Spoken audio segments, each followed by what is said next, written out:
Aurora Heights, the Penthouse Pact. Part 1. The Architecture of Ambition. The city never truly sleeps, but Aurora Heights breathes differently at night. 60 floors of glass and steel transform into something almost alive when darkness falls across Elysium City. Lights flicker on in choreographed sequence, floor by floor, window by window. Each illuminated square, a miniature stage where wealth, power, and desire perform their endless dance. From street level, the tower appears serene, untouchable. From within, it hums with secrets that travel through ventilation systems, echo in marble hallways, and settle into the minds of everyone who calls this vertical kingdom home. Mara Solis stands at the floor-to-ceiling window of her residence on the pool level, watching rain begin to streak the glass. The weather forecast promised clear skies for the next week, but meteorology has never been reliable in Elysium City. Too many tall buildings manipulating wind patterns, too much heat rising from concrete and ambition. She doesn't mind the rain. It makes the city look softer, blurs the harsh edges of neighboring towers, turns streetlights into watercolor impressions far below. Her apartment is a study in controlled chaos. Fabric samples drape over every available surface, silk the color of midnight, velvet in deep crimson, sheer materials that catch light like captured smoke. Sketches cover the walls, pinned without regard for aesthetics, only function. Her dining table has become a drafting station, her kitchen counter a storage system for buttons, zippers, and thread in every conceivable shade. The cleaning service gave up trying to organize her space months ago. Now they simply vacuum around the creative destruction and leave without comment. Mara likes it that way. Organization is for people who fear losing control. She has never feared that. She has always believed that true creation requires a certain amount of beautiful disaster, that genius emerges from the willingness to let things fall apart before rebuilding them into something transcendent. This philosophy has served her well in fashion. In life, the results have been more complicated. Tonight, however, she needs focus. The launch is 3 weeks away. 3 weeks until the skybar on the 45th floor transforms into the most exclusive fashion event Elysium City has seen in years. Not a public show, not a commercial presentation. This will be intimate, curated, dangerous in its selectivity. Only Aurora Heights residents. Only the people who shape policy, finance, culture, and power from behind tinted glass and ironclad non-disclosure agreements. These are the people who don't attend fashion shows. They commission private collections. They don't follow trends. They create demand through what they choose to wear, to buy, to be seen in. Securing the skybar had required negotiation with building management, which ultimately meant negotiating with the Van Saren family. Victor Van Saren himself had approved the event with unsettling enthusiasm, his smile suggesting he saw opportunities in the gathering that had nothing to do with fashion. Mara accepted his approval without asking questions. In Aurora Heights, you learn quickly that some doors open more easily when you don't examine the mechanisms too closely. Her phone vibrates against the windowsill. A message from her lead seamstress, brief and professional, confirming tomorrow's fitting schedule. Another message follows immediately, this one from her publicist, asking about media strategy for post-event coverage. Mara ignores it. The publicist doesn't understand that the power of this launch lies precisely in its absence from traditional media. What happens in Aurora Heights stays in Aurora Heights, except when it doesn't. And those exceptions are never accidental. She turns from the window and surveys the chaos of her creative space. Somewhere in this beautiful mess lies a problem she hasn't solved yet. A leak, small, almost invisible, but unmistakably present. 3 weeks ago, a design blogger posted a sketch that bore uncomfortable resemblance to one of her collection's centerpiece gowns. The sketch was crude, clearly secondhand, but the silhouette was too similar to be coincidence.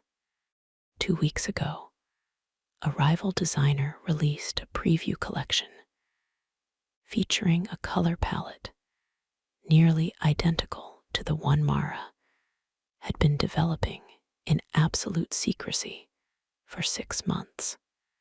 Either she had a spy in her small, carefully vetted team, or someone in Aurora Heights had access they shouldn't possess. The first possibility disturbs her. The second possibility enrages her. Mara Solis has built her reputation on being fearless, spontaneous, unapologetically bold. She wears her heart openly, loves without restraint, creates without permission. But beneath the fire and passion that everyone sees burns something colder, pride. She has clawed her way from complete obscurity to the pool level of Aurora Heights through talent, risk, and relentless self-belief. Nobody steals from her. Nobody undermines her work. Nobody makes her look foolish in the industry. She has conquered through sheer force of will. She picks up her phone and scrolls through her contacts, past names of models, fabric suppliers, society editors, former lovers who still answer her calls. She stops at a name she added 3 months ago, but has never used. Rafael Knox, the luxury architect, the man who designed half the custom interiors in Aurora Heights, including several penthouses she has visited for various parties and private gatherings.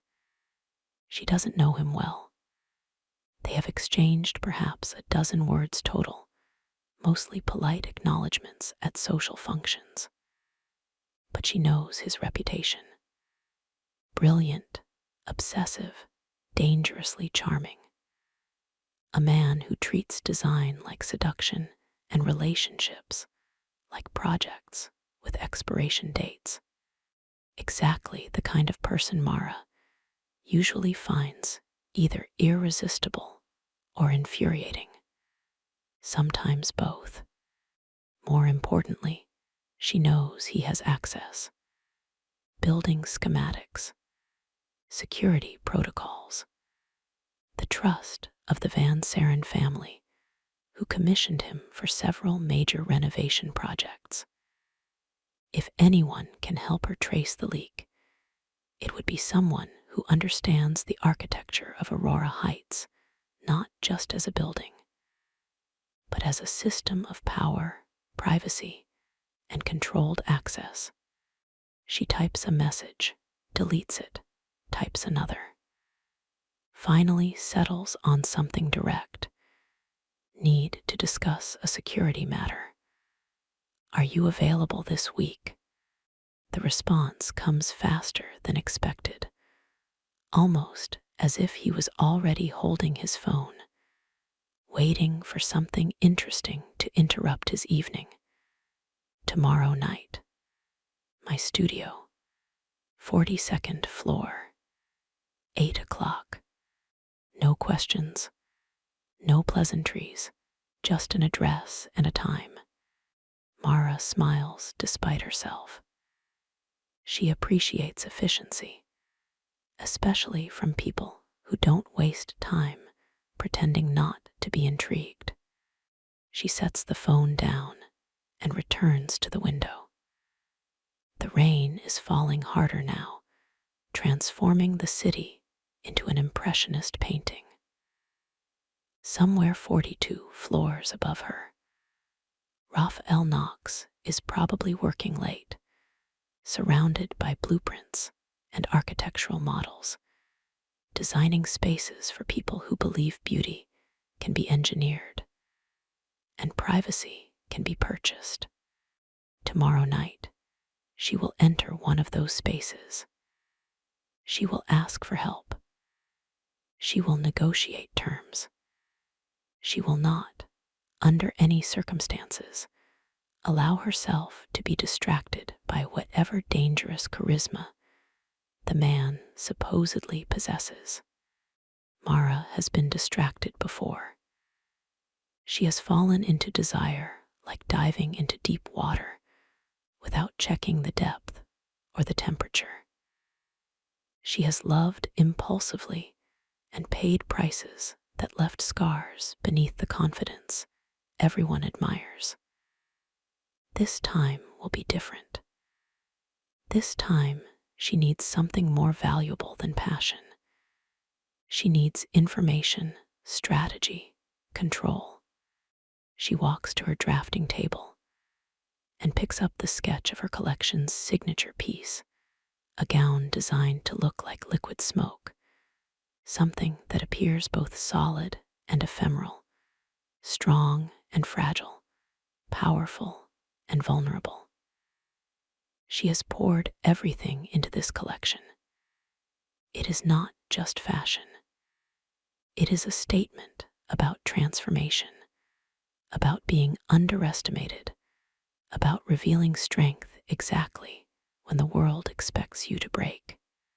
If someone is trying to sabotage this launch, they have chosen the wrong designer to betray. Mara sets the sketch down carefully and begins preparing for tomorrow. Not the fitting with her seamstress, the other appointment, the one that requires a different kind of armor. She chooses an outfit with the same precision she applies to her designs. Nothing too dramatic. This is a business meeting, not a seduction, but nothing forgettable either.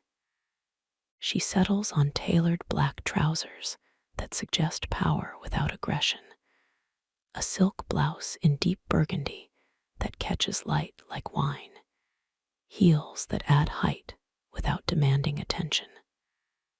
Simple jewelry, hair pulled back but not severe, makeup that enhances rather than transforms. When she finally looks at herself in the mirror, she sees exactly what she intends. A woman who knows her worth, who cannot be intimidated, who walks into every room like she belongs there, because she has earned the right to occupy space without apology. Tomorrow night, Rafael Knox will see that woman. He will understand she is not someone who asks for help lightly. And whatever terms they negotiate, whatever arrangement they construct, it will be an alliance between equals. Aurora Heights has a way of turning simple arrangements into something far more complicated. Mara knows this. She has watched it happen to others. She has experienced it herself more than once. But knowledge and immunity are not the same thing. and the tower has never been interested in protecting anyone from their own choices. She turns off the lights in her apartment, leaving only the glow from the city below. The rain continues to fall against the glass. Somewhere in the building, other residents are making their own plans, negotiating their own deals, stepping into their own carefully constructed traps, disguised as opportunity. Mara goes to bed early, something she rarely does. Tomorrow will require sharpness, focus, control. Sleep comes slowly, her mind already racing through scenarios, strategies, possible conversations. Eventually, exhaustion wins, and she drifts into restless dreams filled with fabric that dissolves in her hands and sketches that rearrange themselves when she looks away. The tower breathes around her. Climate control systems cycling air through hidden vents, security cameras recording empty hallways, elevators ascending and descending on their endless routes. Elia's Gray sits at the concierge desk on the ground floor, watching monitors that show fragments of 60 floors of private lives. He notes Mara's lights going dark earlier than usual. He notes Rafael Knox's lights still burning bright on 42. He notes these things without judgment, simply cataloging information the way the tower itself seems to catalog everything that happens within its walls. By morning, the rain has stopped. The city emerges clean and sharp, every surface reflecting early light. Mara wakes with the sunrise, a habit from years of early morning design sessions when her mind is clearest and the world hasn't yet made demands on her attention. She works through the day with mechanical precision, fitting appointments, fabric consultations, adjustments to pieces that are nearly perfect, but not quite there yet. Her team notices she seems distracted, though she would deny it. Her lead seamstress asks twice if something is wrong. Mara reassures her with a smile that doesn't quite reach her eyes. Everything is fine. Everything is on schedule. The launch will be perfect. By 7:30 that evening, she is ready. The outfit she chose looks even better than she remembered.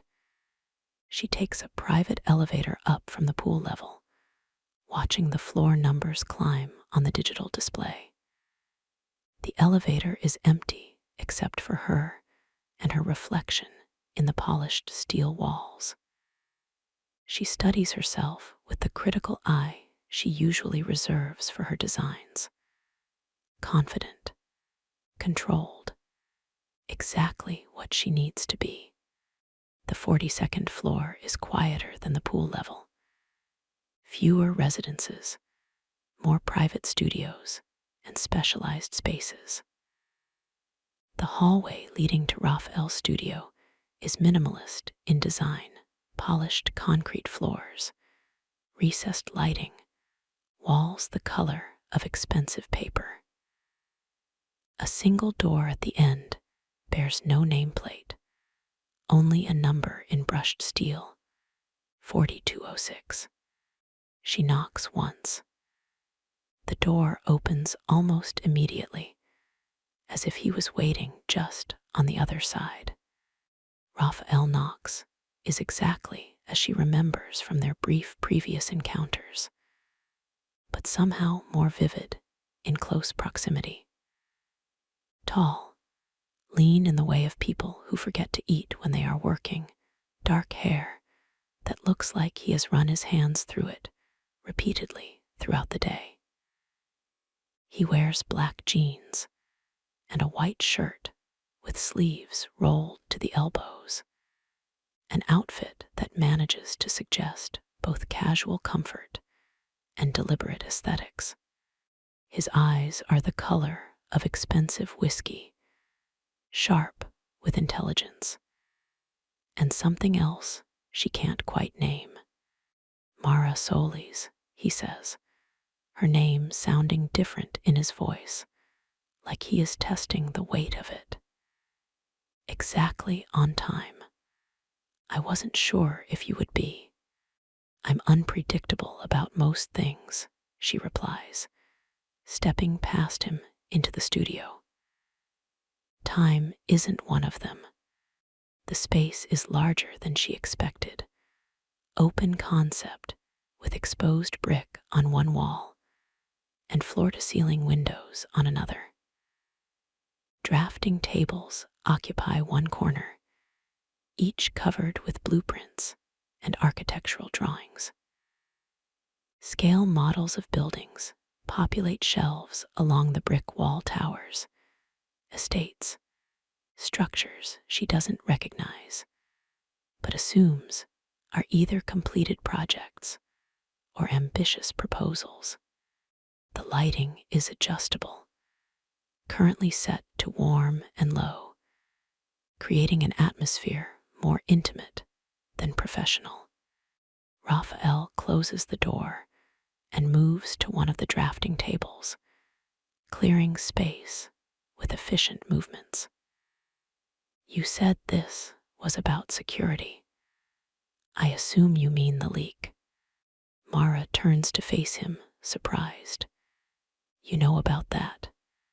I make it my business to know what happens in this building. He pulls out 2 chairs, gestures for her to sit.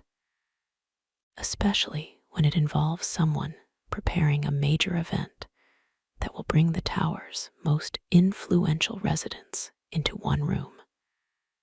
Security isn't just cameras and access codes. It's information flow. And yours has been compromised.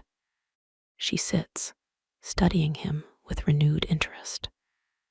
So you already know why I'm here. I know why you think you're here. Rafael sits across from her, close enough that she can smell something expensive and subtle cologne, or maybe just the scent of high-quality materials, leather and wood and ambition.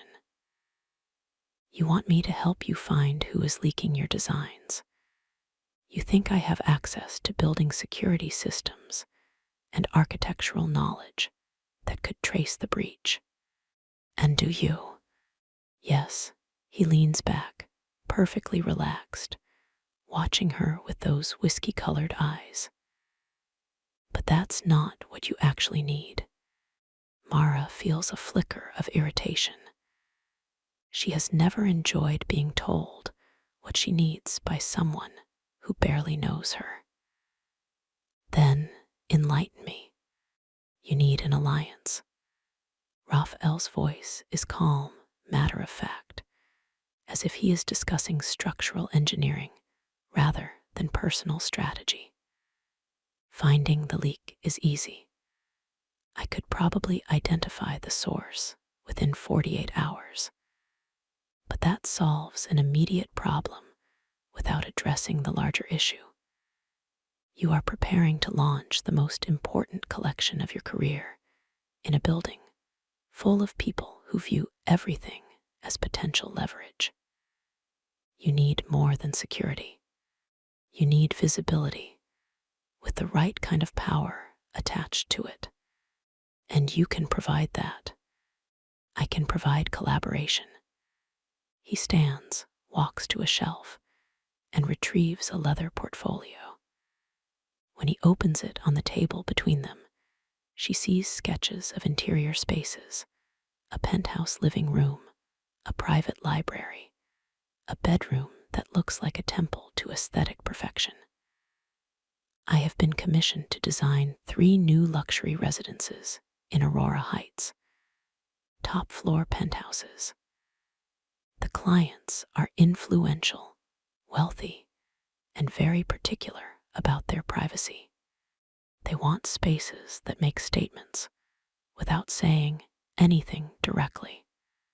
Mara looks at the sketches, immediately understanding the quality of his work.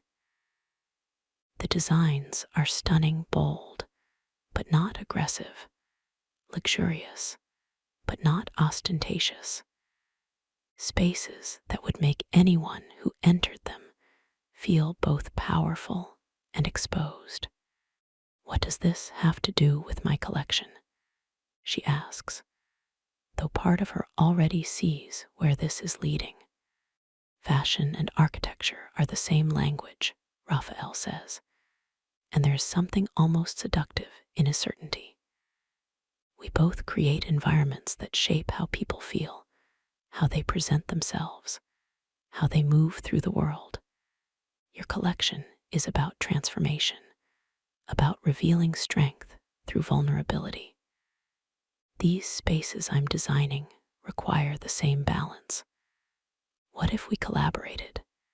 Your textiles informing my material choices, my spatial concepts influencing your silhouettes, a unified artistic vision that ties your collection launch directly to the most exclusive residential designs in the tower." She should say no. Every instinct honed by years of protecting her creative vision tells her that collaboration dilutes authenticity, that sharing credit weakens impact. But another part of her, the part that brought her to his studio in the first place, recognizes the strategic brilliance of what he is proposing. "You want to attach your name to my launch," she says carefully. "I want to attach both our names to something bigger than either of us could create alone." He closes the portfolio, his gaze never leaving hers. "And in the process, anyone trying to sabotage you will have to go through both of us.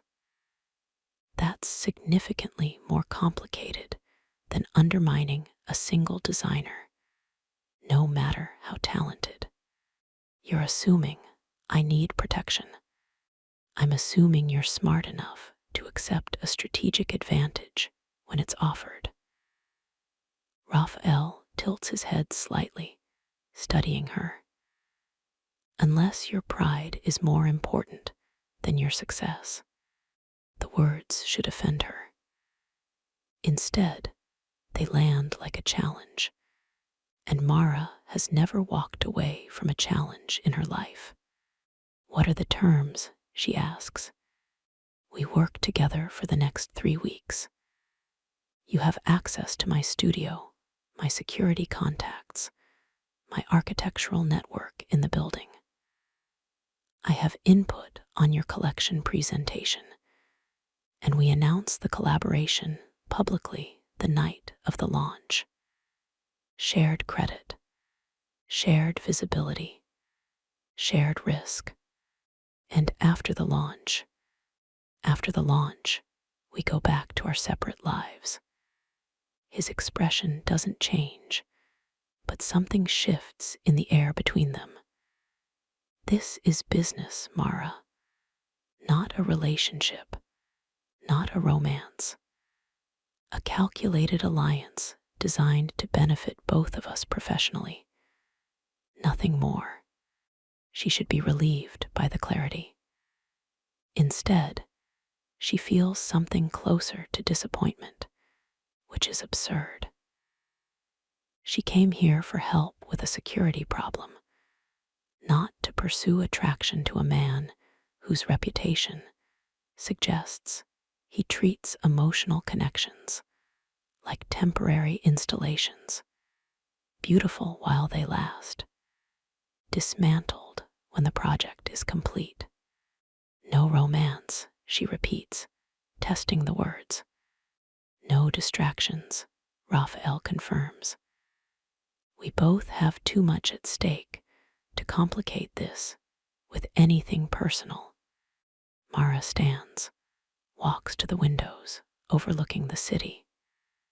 From this height, Elysium City spreads out like a circuit board, millions of lights indicating millions of individual lives, each one convinced their desires and decisions are unique. The tower's reflection appears ghost-like in the glass, superimposed over the urban landscape, as if Aurora Heights exists in multiple dimensions simultaneously. She thinks about the leak, about her collection, about the launch that represents years of work and risk. She thinks about standing alone against whatever forces are trying to undermine her, versus standing beside someone who understands power and strategy as well as he understands design. She thinks about the danger of spending 3 weeks in close proximity to a man who makes calculated alliances sound like seduction. "All right," she says, turning back to face him. "We have a deal, but I want it documented. Contract terms, clear boundaries, defined end date." Rafael smiles for the first time since she arrived, and it transforms his face from handsome to genuinely dangerous. "I wouldn't expect anything less. I'll have my attorney draft something by tomorrow. I'll have mine review it." Of course. They shake hands, a formal gesture that somehow feels more intimate than it should. His grip is firm, warm, brief, professional. Exactly what they both agreed this would be. Mara leaves his studio 20 minutes later with a copy of his preliminary sketches and a schedule for their first working session. The elevator ride back down to the pool level feels longer than usual, the enclosed space giving her too much time to wonder whether she just made a strategic decision or a catastrophic mistake. When she enters her apartment, the chaos of fabric and sketches feels different somehow, charged with new possibility. She spreads Raphael's architectural drawings across her drafting table beside her fashion sketches. The two design languages shouldn't work together. One is about structural permanence, the other about ephemeral beauty. But somehow they complement each other in ways she hadn't anticipated. She works late into the night, her mind racing with ideas, possibilities, combinations. By the time she finally stops, exhausted, the sky outside is beginning to lighten with approaching dawn. She doesn't notice Elias Gray's notation in the building's private log. Solis, M. and Knox, R. First meeting, 8:00 p.m. to 8:47 p.m., floor 42. Alliance or complication. Monitoring recommended. The tower keeps its own records, draws its own conclusions, makes its own predictions about what happens when two of its most magnetic residents decide to stop avoiding each other. 3 weeks suddenly seems both impossibly short and dangerously long. The pact is sealed. The collaboration begins tomorrow. Everything else is just variables waiting to be tested. Part 2, the studio sessions. The first working session happens in daylight, which feels safer somehow. Mara arrives at Raphael's studio at 10 in the morning, armed with fabric samples, sketches, and the kind of determined professionalism she usually reserves for meetings with suppliers who try to overcharge her.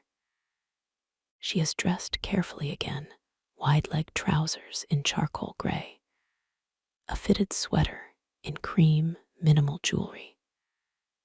The message is clear: creative collaboration, nothing more. Rafael answers the door in jeans and a black t-shirt, looking like he has already been working for hours, which she soon discovers he has. The drafting tables are covered with new sketches, material samples arranged in precise groupings, notes written in architectural shorthand she can't quite decipher. Coffee, he offers, gesturing toward a sleek machine in the corner that probably costs more than most people's monthly rent. Please. He makes 2 cups with the efficiency of someone who has perfected the ritual, hands her one in a ceramic mug that feels expensive in her hands. The coffee is perfect, strong, smooth, exactly what she needs. They work in careful parallel for the first hour. Mara spreads her collection's sketches across one table, while Rafael reviews his architectural plans on another. They orbit each other like planets, maintaining safe distance, occasionally glancing at each other's work, making neutral observations that don't require getting too close. But design is a language that demands proximity. By the second hour, they are standing at the same table, her fabric samples laid over his material boards, comparing textures and colors. Her burgundy silk against his bronze metal finish, her sheer overlay against his frosted glass specification. The combinations are striking, unexpected, exactly the kind of bold choices that make people notice. This works, Rafael says, holding her fabric sample up to the light. The way the silk catches light, it's the same quality I want in the penthouse living space. Warmth without weight. You're designing a room that feels like wearing a dress. Mara can't help the slight smile. I'm designing a room that makes you feel the way a perfect dress makes you feel. Powerful, beautiful, untouchable. He sets the fabric down carefully. That's what people are buying when they commission these spaces. Not architecture, transformation. She studies him with new appreciation.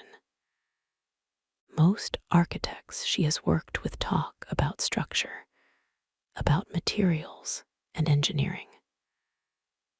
Rafael talks about emotion, about psychology, about the invisible connection between environment and identity.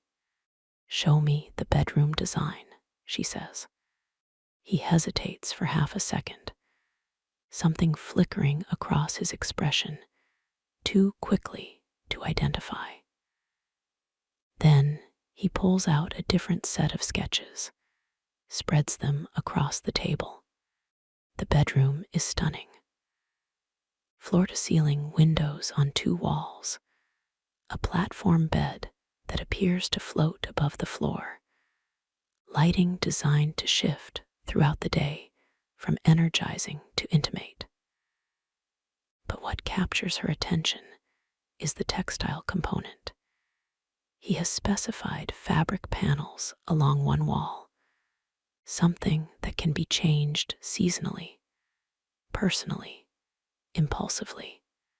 You were already thinking about custom textiles, she observes.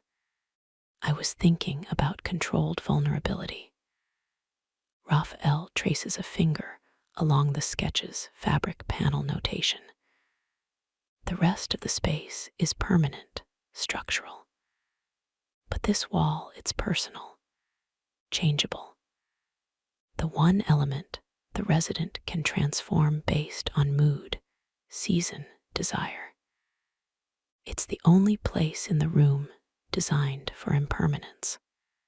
Mara feels something shift in her chest, a recognition of someone who understands what she has always known, that the most powerful designs are the ones that acknowledge fragility, that build in space for transformation, that refuse to be completely fixed or finished.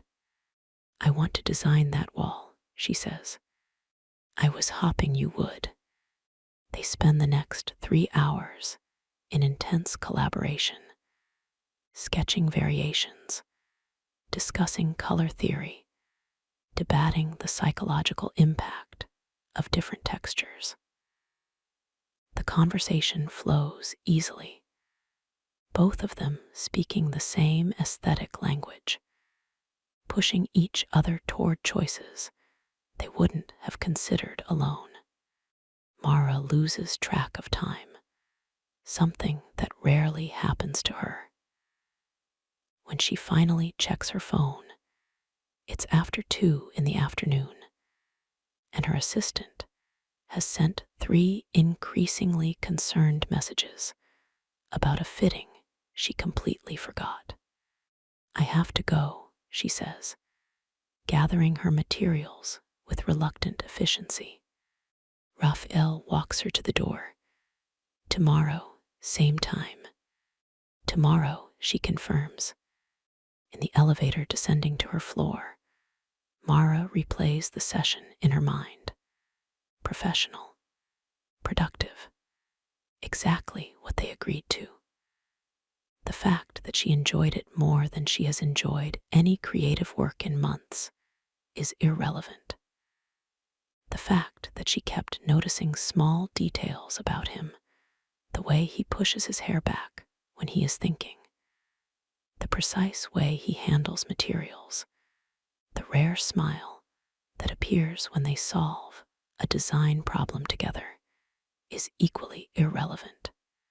This is an alliance, a calculated collaboration, 3 weeks of strategic partnership, and then back to separate lives. She repeats this to herself like a mantra.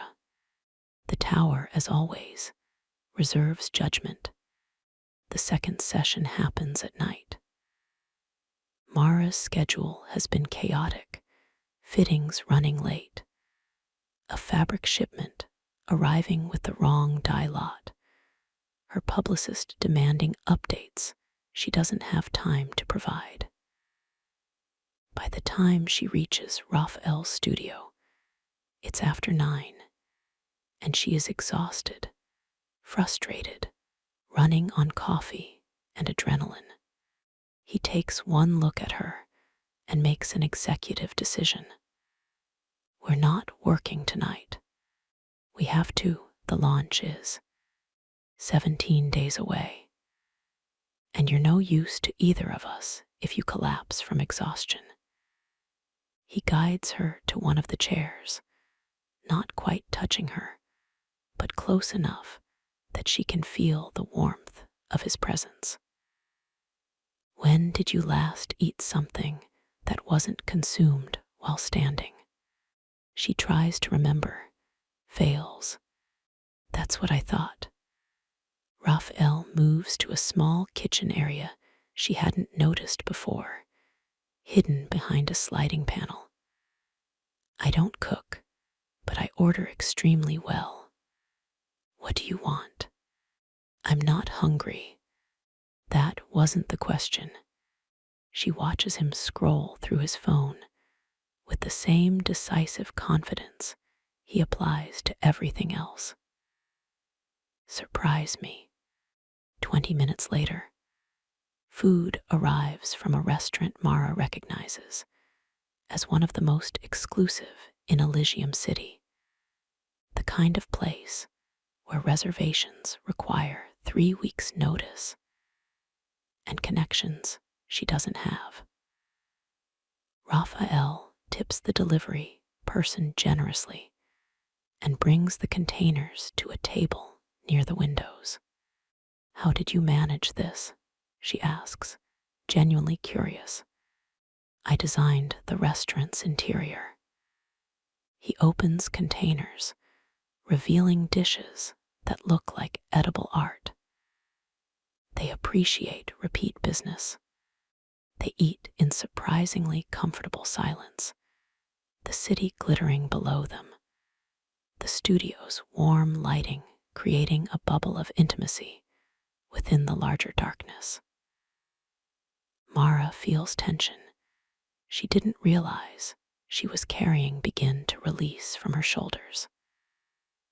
The food is extraordinary, delicate flavors, perfect presentation, the kind of meal designed to be savored rather than consumed. "Better?" Raphael asks when they finish. "Much." She leans back in her chair, studying him across the table. "Thank you. You didn't have to do that." Self-interest. "You're no good to this collaboration if you burn out before the launch." But his tone is gentler than his words, and she catches something in his expression that contradicts the purely professional explanation. "Can I ask you something?" she says. "Depends on the question. Why did you agree to this? You don't need the publicity. Your work is already legendary in certain circles. What do you actually get from collaborating with me?" Raphael is quiet for a long moment, his whiskey-colored eyes unreadable. Finally, he stands and walks to the windows, hands in his pockets, silhouetted against the city lights. "I've spent 10 years designing spaces for other people," he says, "creating environments that reflect their taste, their desires, their version of perfection. I'm very good at it. But somewhere in that process, I stopped creating anything personal. Everything I design now is beautiful and empty, perfect and meaningless." He turns to face her. "Your work isn't like that. Every piece you create has emotion embedded in it. Passion, risk, the kind of authentic vulnerability that I've engineered out of my own designs." Mara stands, moves closer without quite meaning to. "So I'm what? A reminder of something you've lost. You're a challenge to find it again." His gaze holds hers. "And maybe a partnership where someone expects me to bring more than technical perfection." The air between them shifts, becomes charged with something neither of them can pretend away. They are standing too close now, close enough that Mara can see gold flecks in his eyes, close enough to feel the pull of attraction they both agreed wouldn't complicate this arrangement. She steps back deliberately. "We should call it a night." Probably wise, but neither of them moves immediately, caught in a moment that extends beyond comfort into something more dangerous. Finally, Raphael breaks eye contact, turns away, begins clearing the dinner containers with precise movements that suggest he needs something to do with his hands. Mara gathers her things quickly. Tomorrow, he confirms without looking at her. The elevator ride down feels interminable. Mara leans against the wall, eyes closed, replaying that moment by the windows.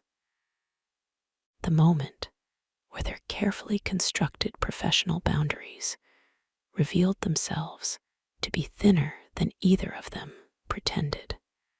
This is still just an alliance, she tells herself. Strategic collaboration with a defined end date. But the repetition sounds less convincing each time. The third session breaks pattern entirely.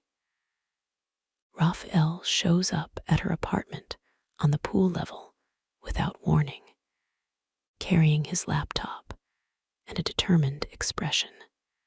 "Security breach," he says when she opens the door, surprised. "We need to review footage." Now, she lets him in, acutely aware that this is the first time he has been in her private space, seeing the chaos of her creative process, the intimacy of her personal environment. He doesn't comment on the disorder, simply sets up his laptop on the one clear corner of her dining table and pulls up what appears to be building security interface. "How do you have access to that?" Mara asks, leaning over his shoulder to see the screen. "I designed the security system integration for the last major renovation. I kept administrative access." He navigates through camera feeds with familiar ease. "Last night, someone used a master keycard to access the storage area adjacent to my studio. They were there for 11 minutes. Did you see who? The camera in that corridor has a convenient blind spot. But watch this." He pulls up a different feed, this one showing the elevator bank on the 42nd floor. A figure in dark clothing enters frame at 2:47 a.m., face deliberately angled away from the camera, body language suggesting familiarity with surveillance positioning. Mara watches as the figure approaches the studio level. Then the feed cuts to a different camera. "You lost them." "Not completely."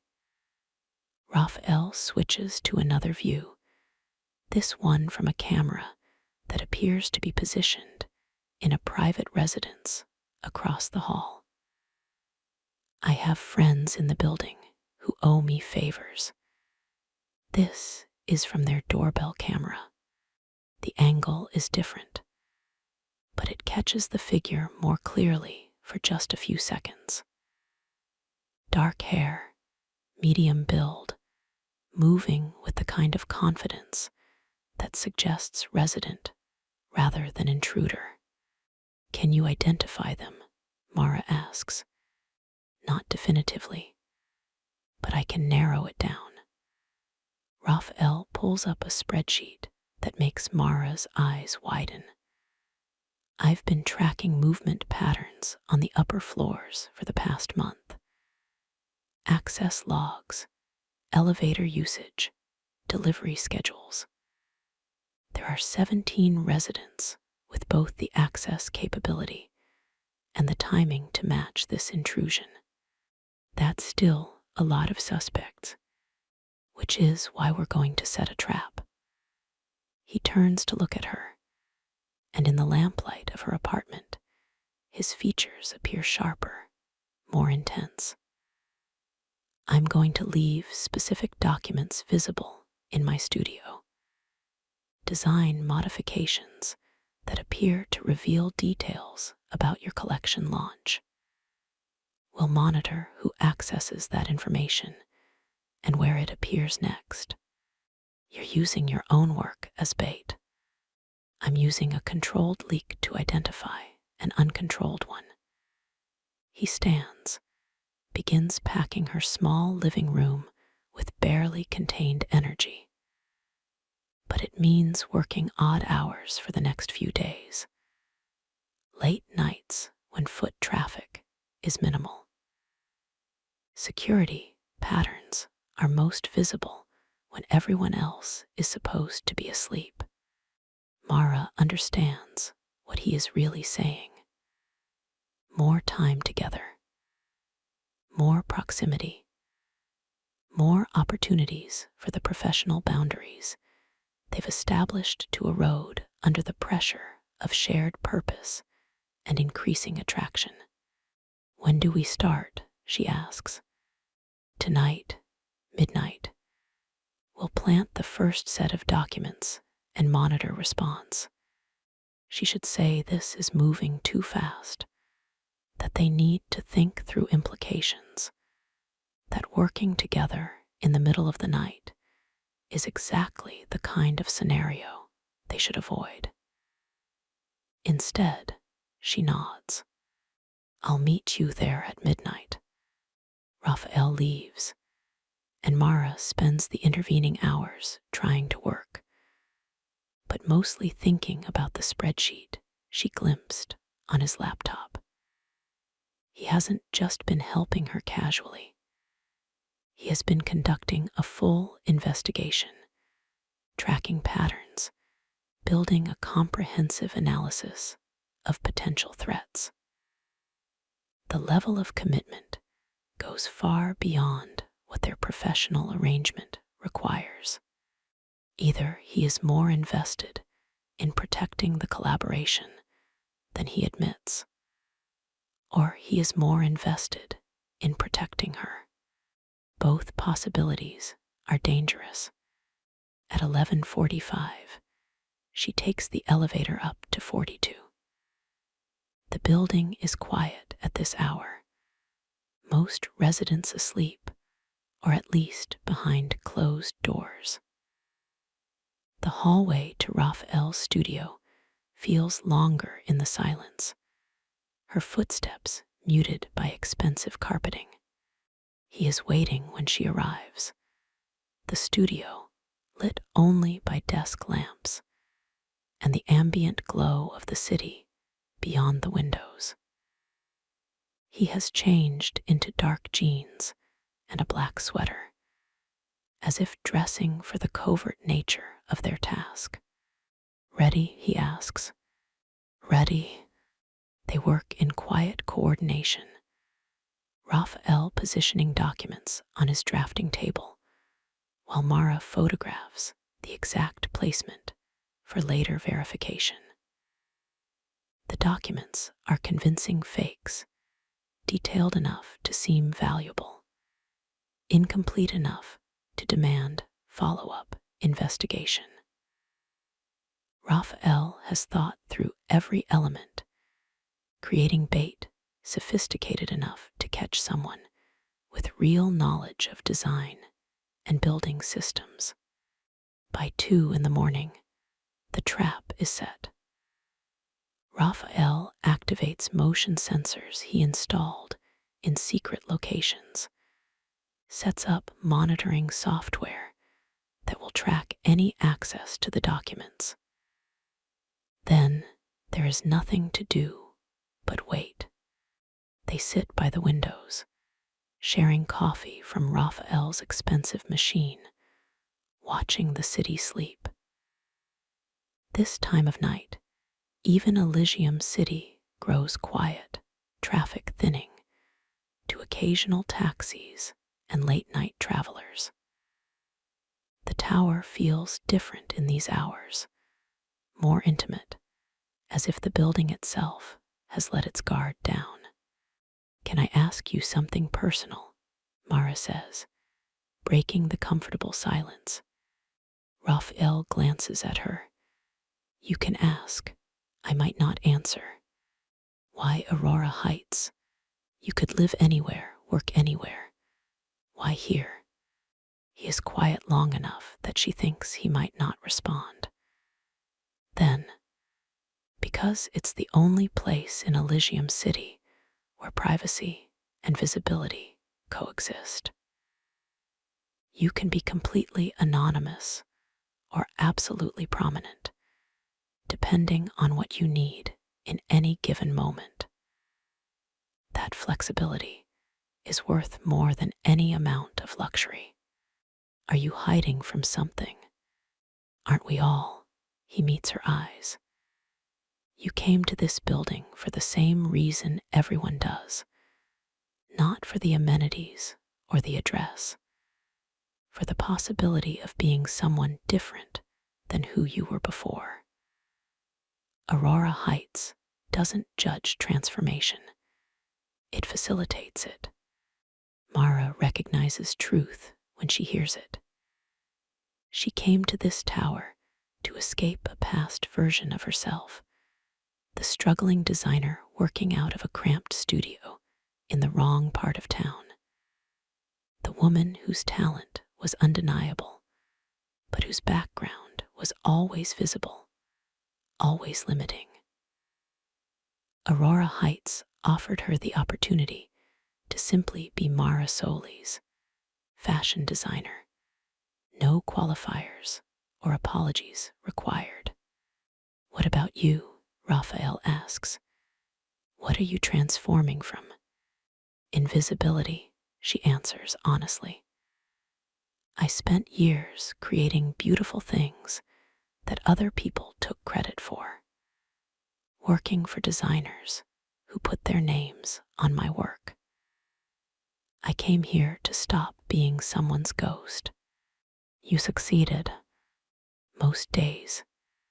She pulls her knees up to her chest, a gesture more vulnerable than she usually allows.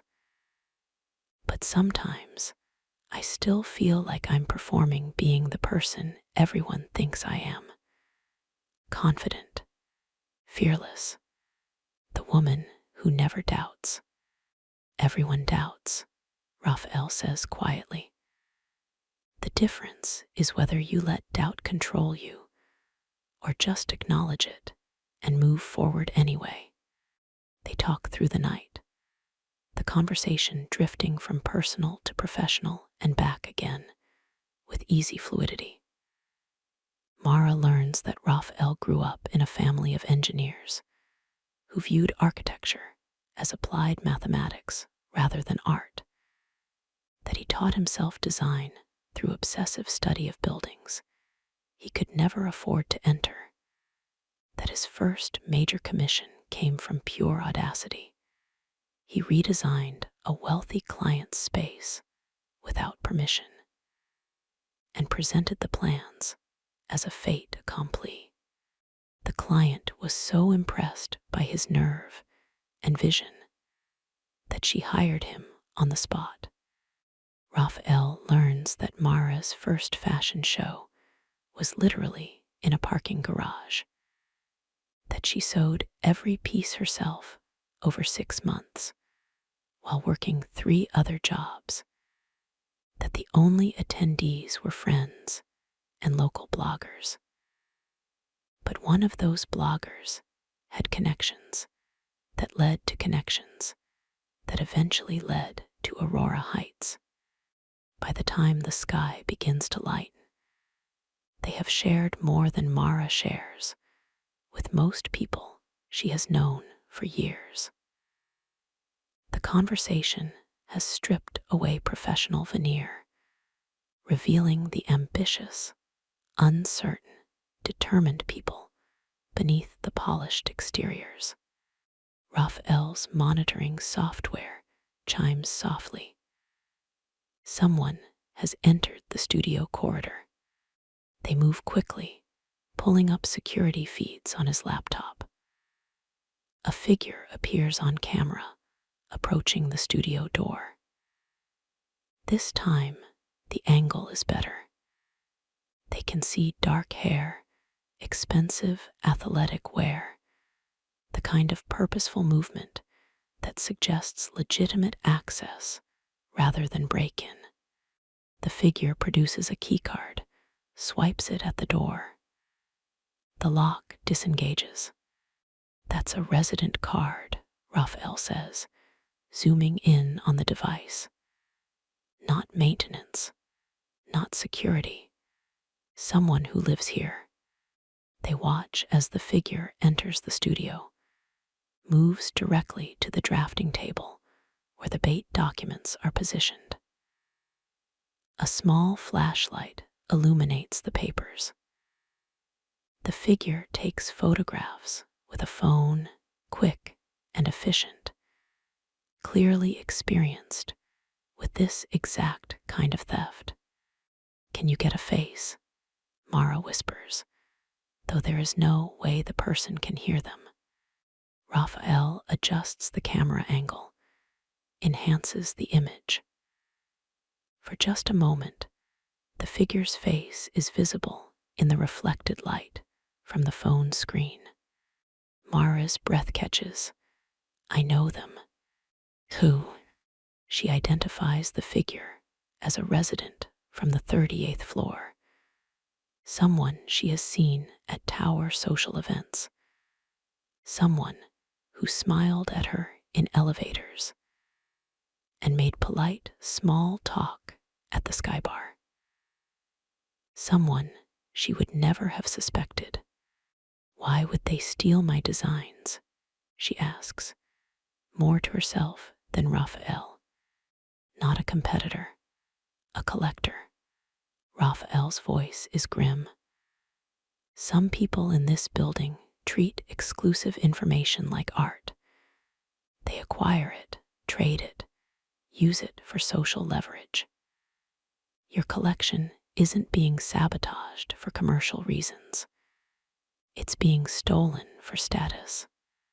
The realization feels somehow worse than simple corporate espionage. At least competition makes sense. This is violation for the sake of possession. Theft motivated by the desire to own something unique before anyone else can. The figure leaves the studio as carefully as they entered. Raphael copies the footage, backs it up to multiple locations. "Now what?" Mara asks. "Now we decide how you want to handle this." Raphael closes the laptop, turns to face her. "We have evidence. We can go to building management, possibly involve attorneys, or we can handle it privately. Make it clear that you know that you're protected, that attempting this again will have consequences they won't enjoy." "What would you do?" "I would make them regret ever thinking you were an easy target." His expression is harder than she has seen before, protective in a way that has nothing to do with their professional arrangement. "But it's your choice, Mara. Your work, your decision how to defend it." She thinks about public confrontation versus private power plays, about the kind of person she wants to be in this moment. The old Mara, the invisible one, would have probably let it go, afraid of making waves in a building where she is still relatively new. The Mara she has become cannot accept that. "We handle it privately," she decides. "But I want them to know exactly how thoroughly they underestimated me." Raphael smiles, genuine approval in his expression. "I'll set up a meeting." The sun is fully up now, morning light flooding the studio. They have been awake all night, fueled by coffee and shared purpose. Mara should be exhausted, but she feels energized, powerful, exactly the way Raphael's bedroom design was supposed to make its future resident feel. "I should go," she says reluctantly. "I have fittings this afternoon. Get some sleep first." "Will you?" Eventually, he walks her to the door, and for a moment they stand close enough that the night's intimacy reasserts itself in the daylight. "Mara, don't," she interrupts gently. "Don't say whatever you're about to say. Not yet." Because she knows what is happening. She knows the alliance they constructed so carefully is transforming into something neither of them planned for. And she knows that acknowledging it now, before the launch, before the immediate crisis is resolved will only complicate everything they still need to accomplish. Rafael nods, understanding. Not yet, he agrees. Mara takes the elevator down with the footage from the night still playing in her mind.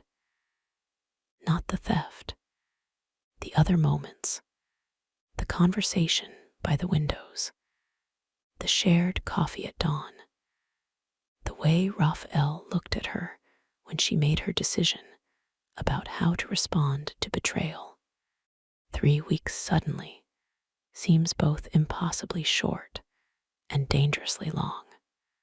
The tower breathes around her, climate systems shifting to day mode, early morning residents beginning their routines.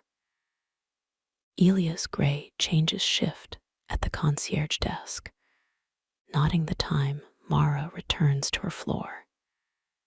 He adds it to the pattern he has been tracking.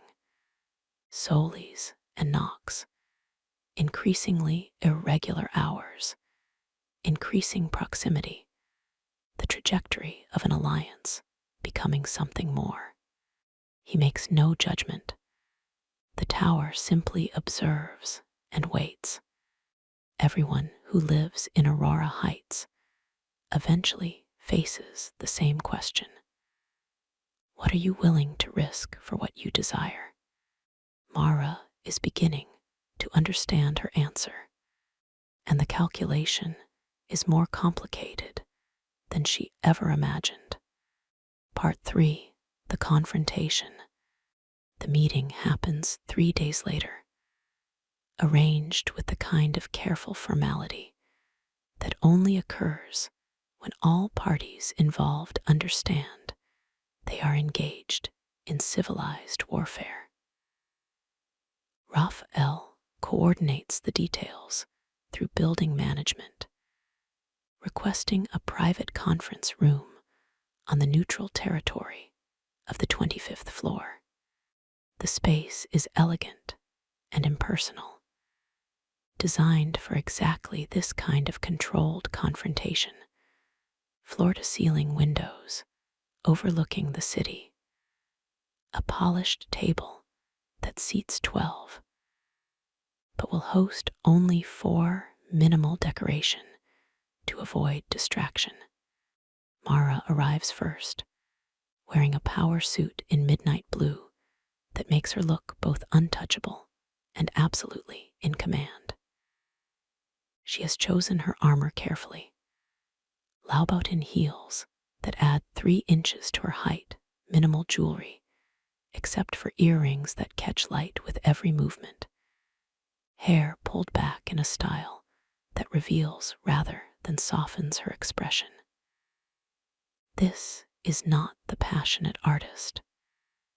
This is the woman who built a fashion empire through strategy and refusal to be dismissed. Rafael joins her minutes later, dressed in black tailored trousers and a charcoal dress shirt, no tie. He looks like money and power wrapped in deliberate understatement.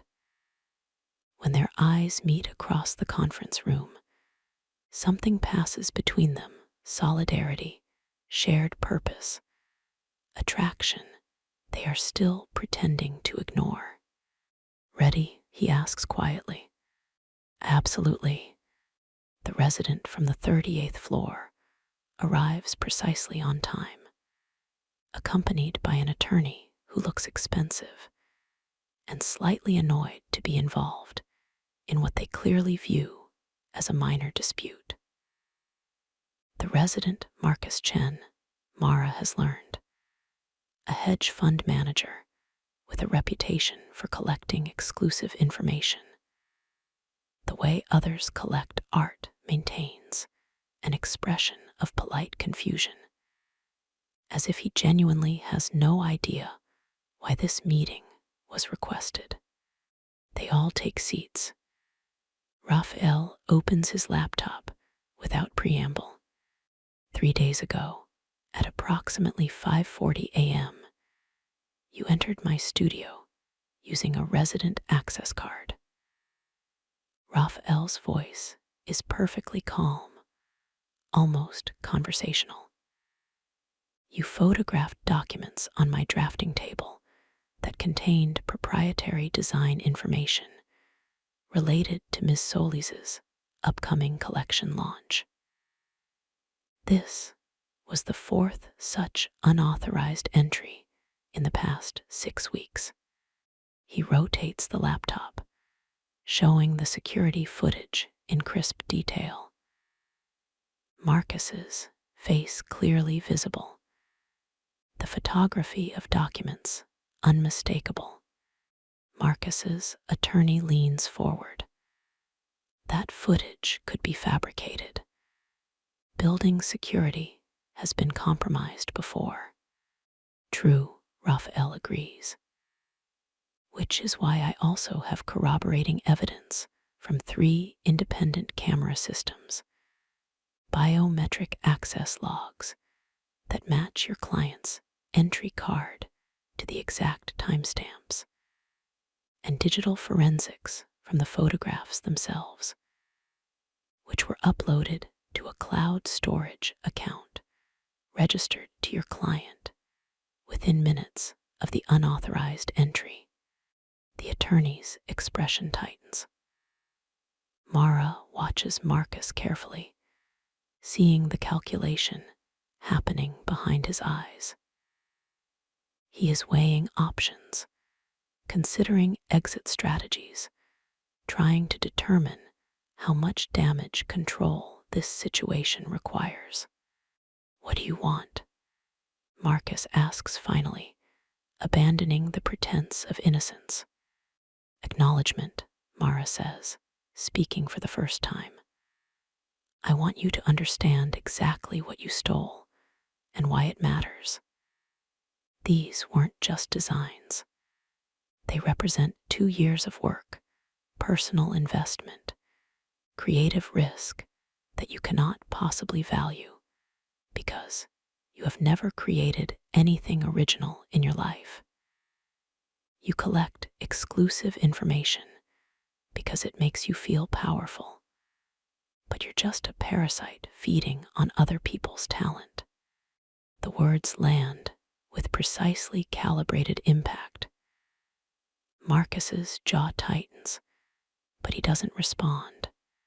Second, Mara continues, you will delete every image, every file, every piece of information related to my collection from every device and storage system you control.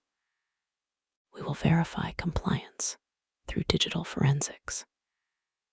If we find a single remaining file, this evidence goes to building management, the media, and every social connection you have carefully cultivated in Aurora Heights.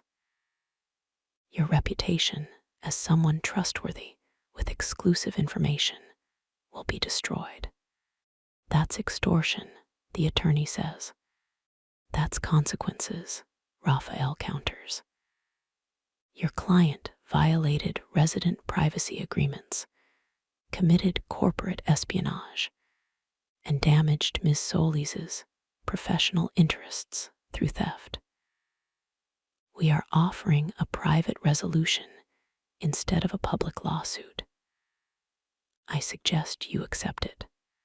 The silence that follows stretches uncomfortable.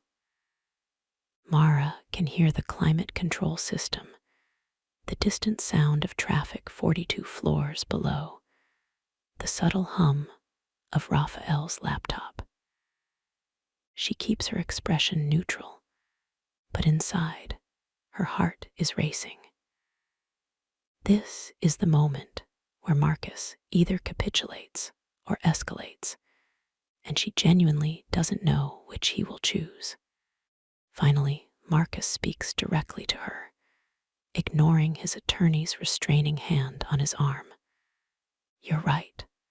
I collect information because it makes me feel powerful.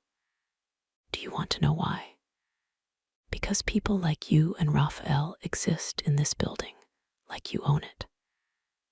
Like your creativity, and vision give you some moral superiority over everyone else who bought their way into Aurora Heights.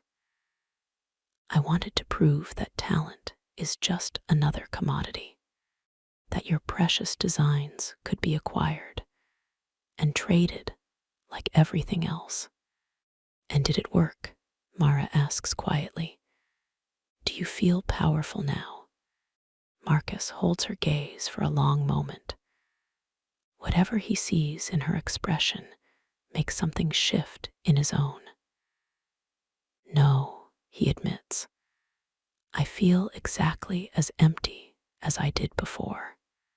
The honesty surprises her. She was prepared for denial, for threats, for the kind of aggressive defensiveness that powerful men deploy when caught. Instead, she is seeing something closer to resignation, maybe even a flicker of self-awareness. Delete everything, she says. Comply with verification. And understand that if you ever approach my work again, in any form, I will ensure that every designer, every artist, every creative professional in Elysium City knows exactly what you did and why they should never trust you. Marcus nods slowly. Understood. His attorney begins drafting a compliance agreement on a tablet, legal language flowing with practiced efficiency.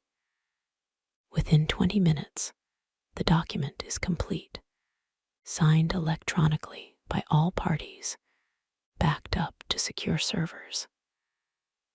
Marcus provides access to his cloud storage, his phone, his personal computer for forensic verification. The process is clinical, efficient, completely devoid of the drama Mara half expected.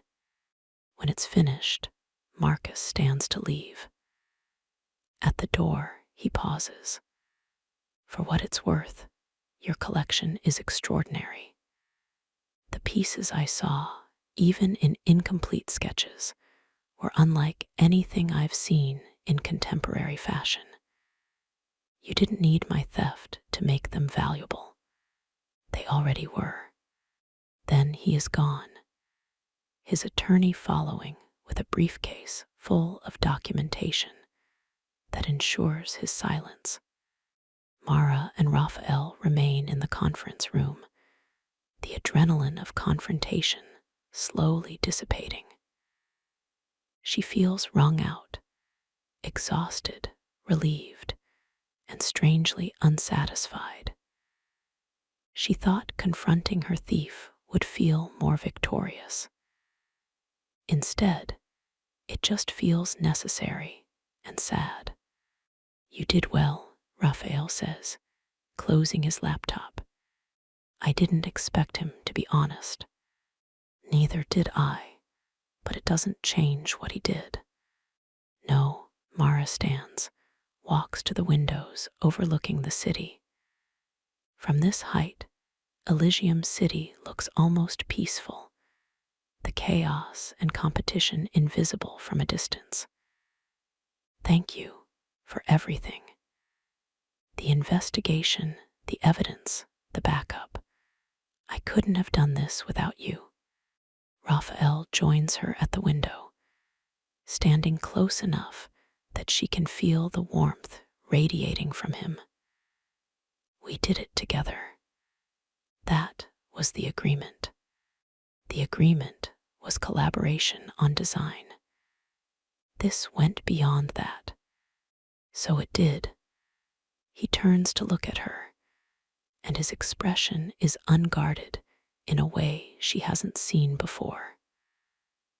Mara, we need to talk about what's happening here. Not yet, she says again, the same deflection she used days ago. But this time it sounds weaker, less convincing, even to her own ears. When, Rafael asks. After the launch. After we go back to pretending we're just neighbors who happen to work in complementary fields. After I figure out if what I'm feeling is real or just proximity and shared crisis. She faces him directly. You said this was business, a calculated alliance. No distractions. I need to know if that was ever actually true, or if you were lying to both of us from the beginning. Rafael doesn't answer immediately. Instead, he does something unexpected. He laughs, a short, almost bitter sound. I was lying. Not consciously, but thoroughly. I convinced myself I wanted collaboration because it sounded more rational than admitting I was looking for an excuse to spend time with you. The security breach was real. The strategic advantages were real. But the motivation underneath all of it was the least professional thing I've felt in years. The admission lands between them like a confession and a challenge simultaneously. Mara feels her carefully maintained boundaries crumbling. All the reasons she has been giving herself for keeping emotional distance revealed as the defenses they actually are. This is a terrible idea, she says. Absolutely. We have 13 days until the launch. We still need to finish the collaboration, coordinate the presentation, manage a dozen logistical complications. All true, and you have a reputation for relationships that burn hot and end fast. I have a history of falling too hard and getting hurt. This has disaster written all over it. I'm not disagreeing with anything you're saying. Rafael moves closer, close enough now that she would only have to lean forward slightly to close the remaining distance. But we can acknowledge reality or keep pretending, and I'm exhausted by pretending. Mara feels her resolve fragmenting. She has spent so long protecting herself, building walls around the impulsive heart that has betrayed her before, that the idea of deliberately choosing vulnerability feels almost revolutionary. If we do this, she says carefully, if we admit this is more than business, everything gets complicated. The collaboration, the launch, our professional reputations, the tower's perception of both of us. When has uncomplicated ever been interesting? Raphael's voice is low, intimate, filled with the same intensity he brings to every design challenge. I'm serious, Raphael. I need to know what you want from this. Not tonight, not this moment. After, when the crisis is over and the launch is done, and we don't have a convenient excuse to be constantly together. He considers this for a long moment, and she watches him weigh honesty against self-protection. Finally, I don't know. I've never gotten far enough into something real to find out what happens after the initial intensity. But I want to, with you, which terrifies me almost as much as it apparently terrifies you. It's not a promise. It's not even a plan. But it's honest, and honesty is harder to achieve than most people realize when you've spent years constructing emotional armor. Mara makes a decision that feels simultaneously inevitable and completely reckless. She closes the distance between them, rising on her toes to bring her face level with his. 13 days, she says. We have 13 days to get through this launch professionally. After that, we figure out what this actually is. 13 days, Rafael agrees. The kiss that follows is not the explosion she half expected. It's careful questioning, a tentative exploration of what they've both been denying. His hands frame her face with the same precision he applies to architectural drawings. Her fingers curl into the fabric of his shirt, grounding herself in the reality of the moment. When they finally break apart, both slightly breathless, the conference room feels different somehow, smaller, more intimate, charged with acknowledged desire instead of suppressed attraction. We should go, Mara says, though she doesn't move. We should, Rafael agrees, also not moving. They stay frozen in the moment for several more seconds before reality reasserts itself. They have a launch to finish, a collaboration to complete, professional obligations that don't pause for personal revelations. They leave the conference room separately, maintaining the pretense of professional distance, even though they both know the pretense is now deliberate performance rather than actual boundary. Mara takes the elevator down to her floor, her mind racing through implications, complications, the dozen ways this could end badly. But underneath, the anxiety runs something else: anticipation. The electric feeling of standing at the edge of something significant, knowing you're about to jump, uncertain whether you'll fly or fall, but willing to find out. 13 days, suddenly, seems impossibly long. The tower, as always, observes without comment. Elias Gray adds notation to his private log. Alliance confirmed evolving into relationship. Launch event likely catalyst for acceleration or implosion. Monitoring essential. Other residents continue their own dramas, unaware that the architect and the designer have just shifted the social dynamics of Aurora Heights in ways that will ripple through future interactions. The building thrives on this kind of complexity, feeds on the tension between what people pretend and what they actually feel. Mara spends the rest of the day in fittings, adjustments, final refinements to her collection. Her team notices she seems distracted, energized, different somehow. Her lead seamstress asks if everything is all right.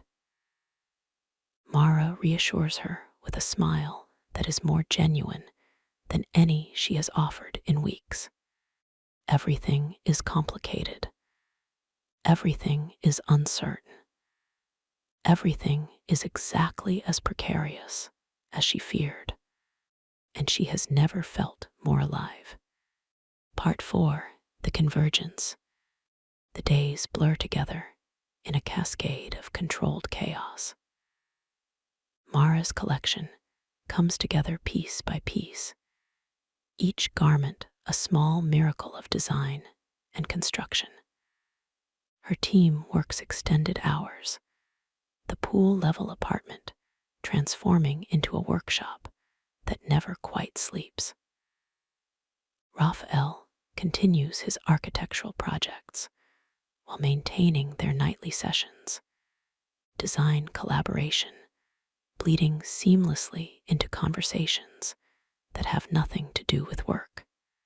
They don't kiss again, not because the desire has diminished, but because they both understand that once they cross that line again, stopping will become significantly more difficult. So they exist in deliberate tension, close enough to feel the pull, but maintaining just enough distance to preserve functionality. The building watches. Other residents notice the architect and the designer arriving and leaving at synchronized times. Speculation travels through social channels with the speed that only wealthy, bored people can generate. Some residents find it charming. Others view it with suspicion, wondering what advantage the collaboration might give both parties in the complex social hierarchy of Aurora Heights. Victor Van Saren, from his penthouse throne at the top of the tower, observes the development with particular interest. He makes a note to attend the collection launch personally, curious to see what happens when two of Aurora Heights' most magnetic personalities publicly acknowledge their alliance. 8 days before the launch, the first major complication arrives.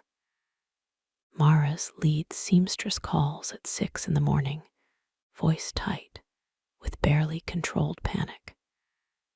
The shipment of custom fabric for the collection's signature gown, the piece designed to look like liquid smoke, the one Mara has poured her entire creative vision into, is delayed. Customs issues in the country of origin. Bureaucratic complications that the supplier swears are being resolved, but cannot guarantee clearance before the launch date. Mara sits on her bedroom floor, phone pressed to her ear, feeling the kind of despair that comes from being utterly powerless against forces beyond your control. The collection can debut without that piece, but it won't be complete.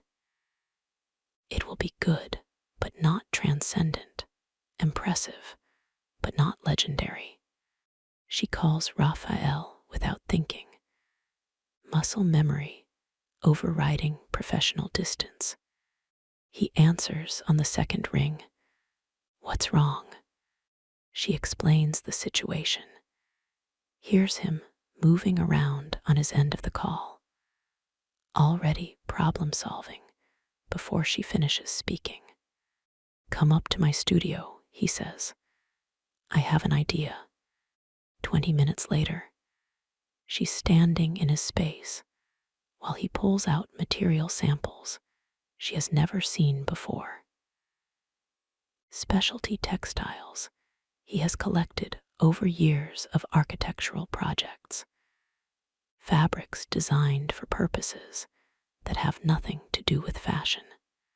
This, he says, holding up a material that seems to shift color based on viewing angle, was developed for a penthouse art installation that got canceled. The client wanted walls that changed appearance throughout the day. The fabric is light reactive, semi-transparent, structurally sound enough to be mounted on rigid frames. Mara takes the sample, holds it up to the light. It's extraordinary, not quite the same as her original specification, but possibly better. More dynamic, more impossible to replicate. Can I have enough for a full gown? She asks. You can have all of it. 20 yards. I bought the entire production run when the installation canceled because I knew it was too beautiful to waste. Rafael moves to stand beside her, both of them studying the fabric as it catches morning light from the windows. It's yours if you want it. Rafael, this must have cost.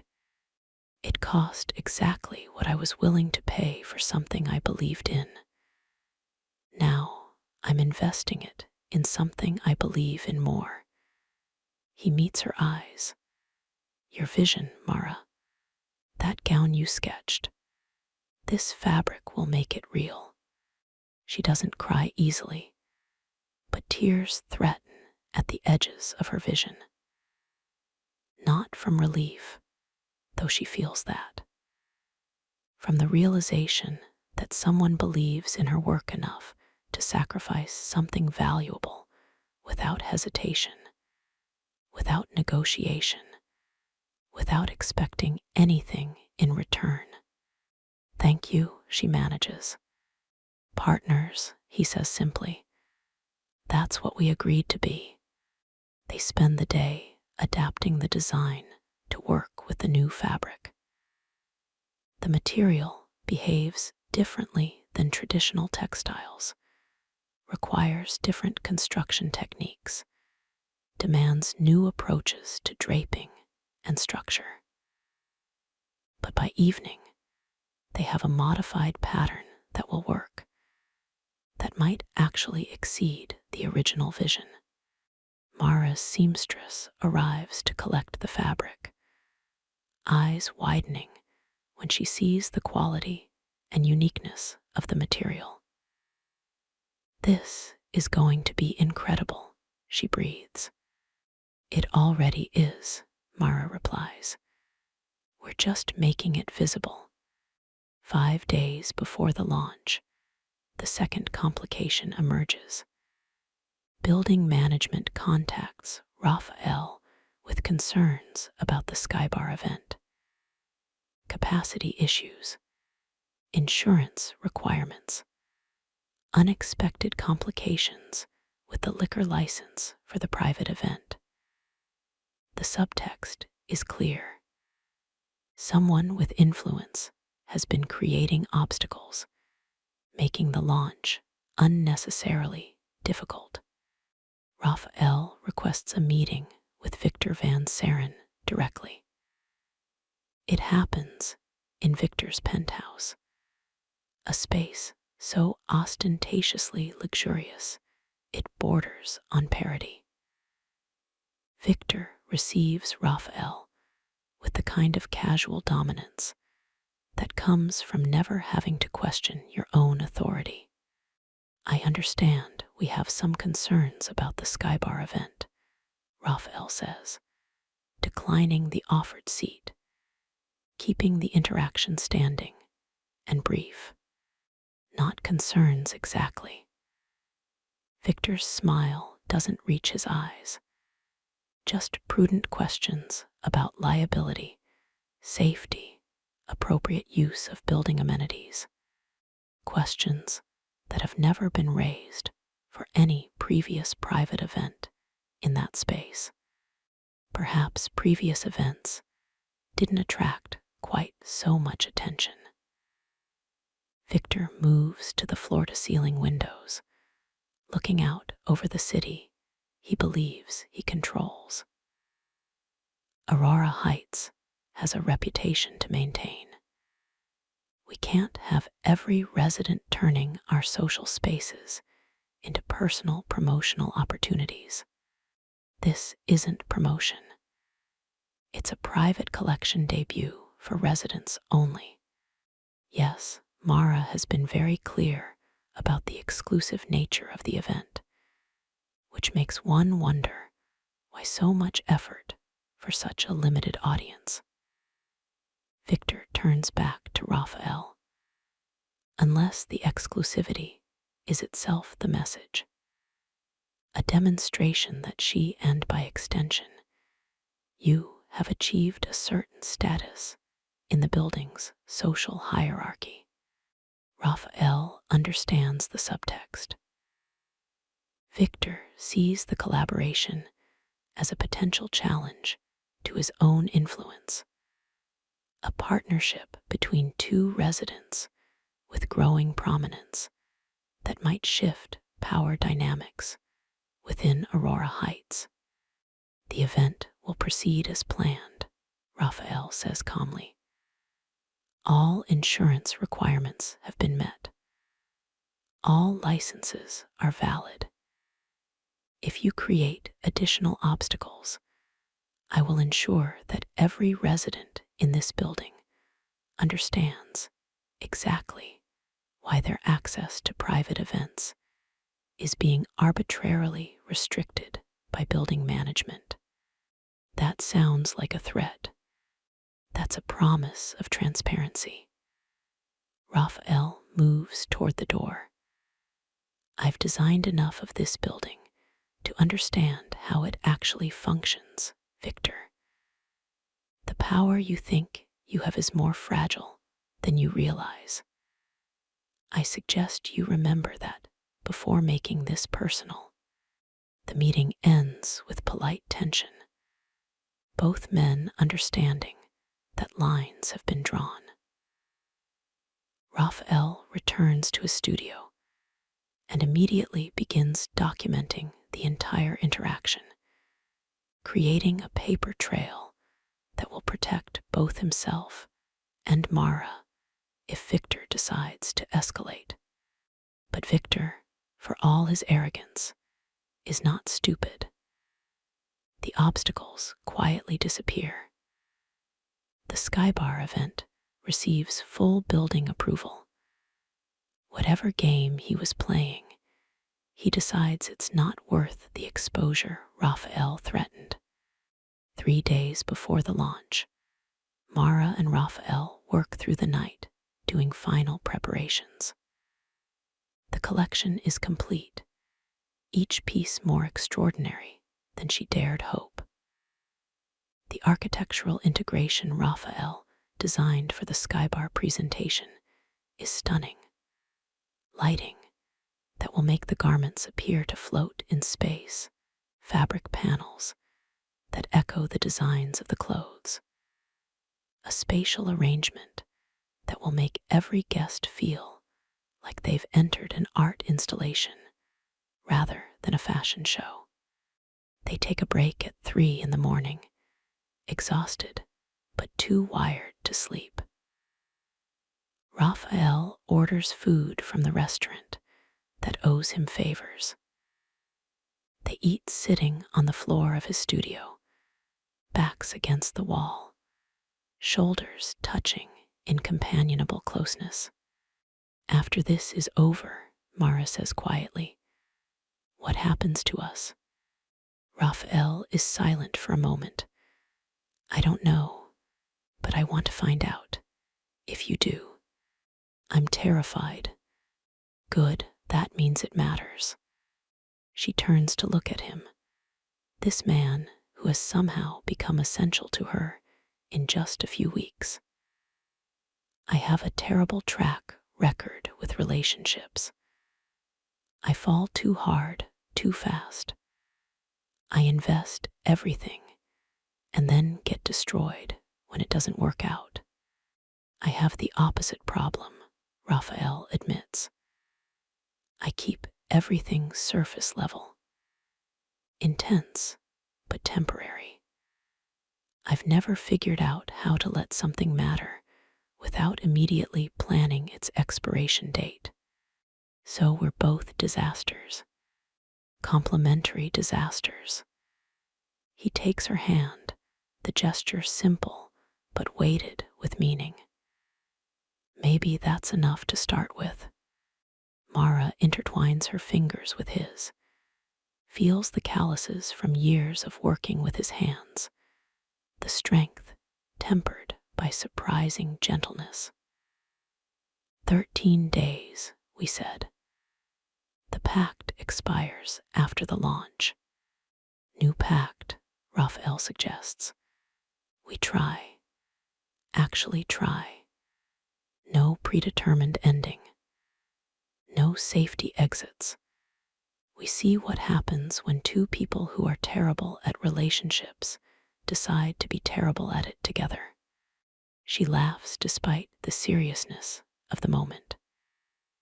That's possibly the least romantic proposal I've ever heard.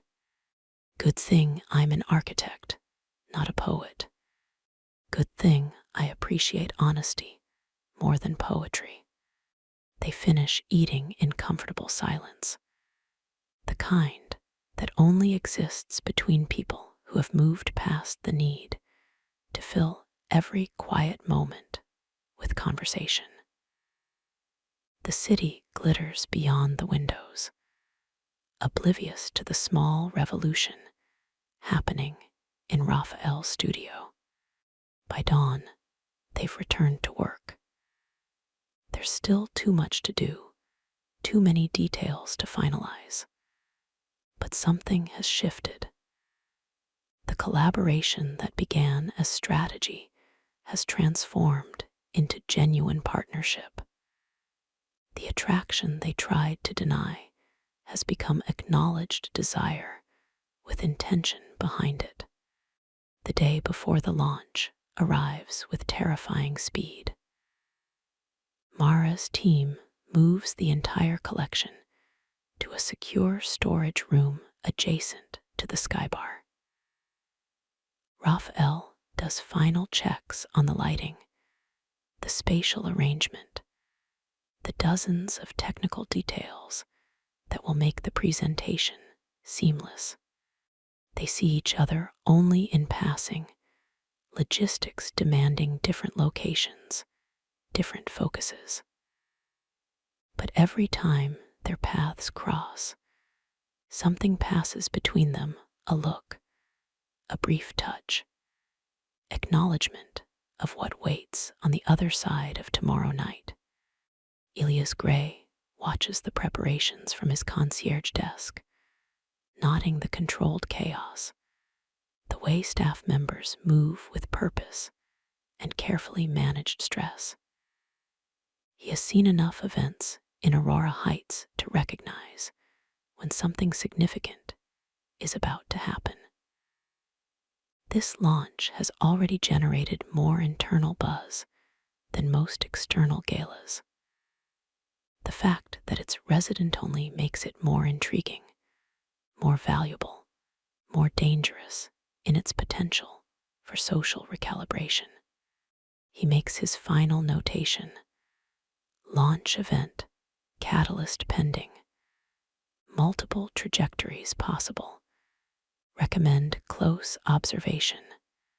That evening, Mara returns to her pool-level apartment for the first time in nearly 24 hours. The space feels abandoned, her normal creative chaos frozen in time like a museum exhibit of her previous life. Tomorrow night, everything changes. The collection debuts. The collaboration becomes public. Whatever exists between her and Rafael moves from private acknowledgement to visible reality. She should sleep. She should rest, prepare, conserve energy for tomorrow's demands. Instead, she stands at her window, looking up toward where Rafael's studio exists 42 floors above. She wonders if he's looking down, if he's thinking about her, if he feels the same mixture of anticipation and terror. Her phone vibrates. A message from Rafael, still awake. She types back, too wired to sleep. Come up, let's watch the sunrise together. One more time before everything changes. She doesn't hesitate. Takes the elevator up, lets herself into his studio with the keycard access he gave her weeks ago. He's waiting by the windows, the city spread out below like a promise or a threat, depending on perspective. They don't talk, don't need to. Just stand together watching the sky shift from black to navy to the first hints of pink and gold. Somewhere in the building, other residents are waking up, starting their days, completely unaware that tonight will mark a shift in Aurora Heights social architecture. Whatever happens, Rafael says, as the sun breaks the horizon, I'm glad we did this. The collaboration, or the rest of it. All of it. He turns to face her. Calculated alliance or not, you've reminded me why I became an architect in the first place. Not to design spaces for other people's lives, but to create environments that transform how people see themselves.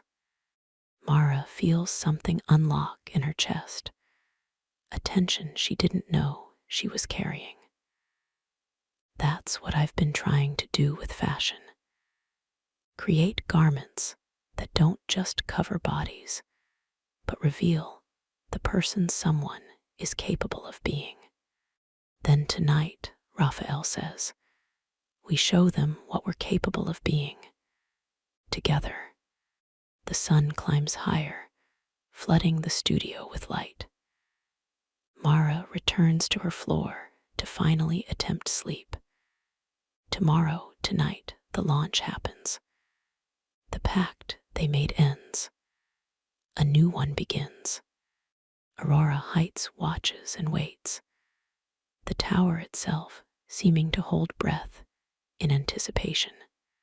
Whatever happens next will echo through 60 floors of secrets, desire, and carefully constructed lives.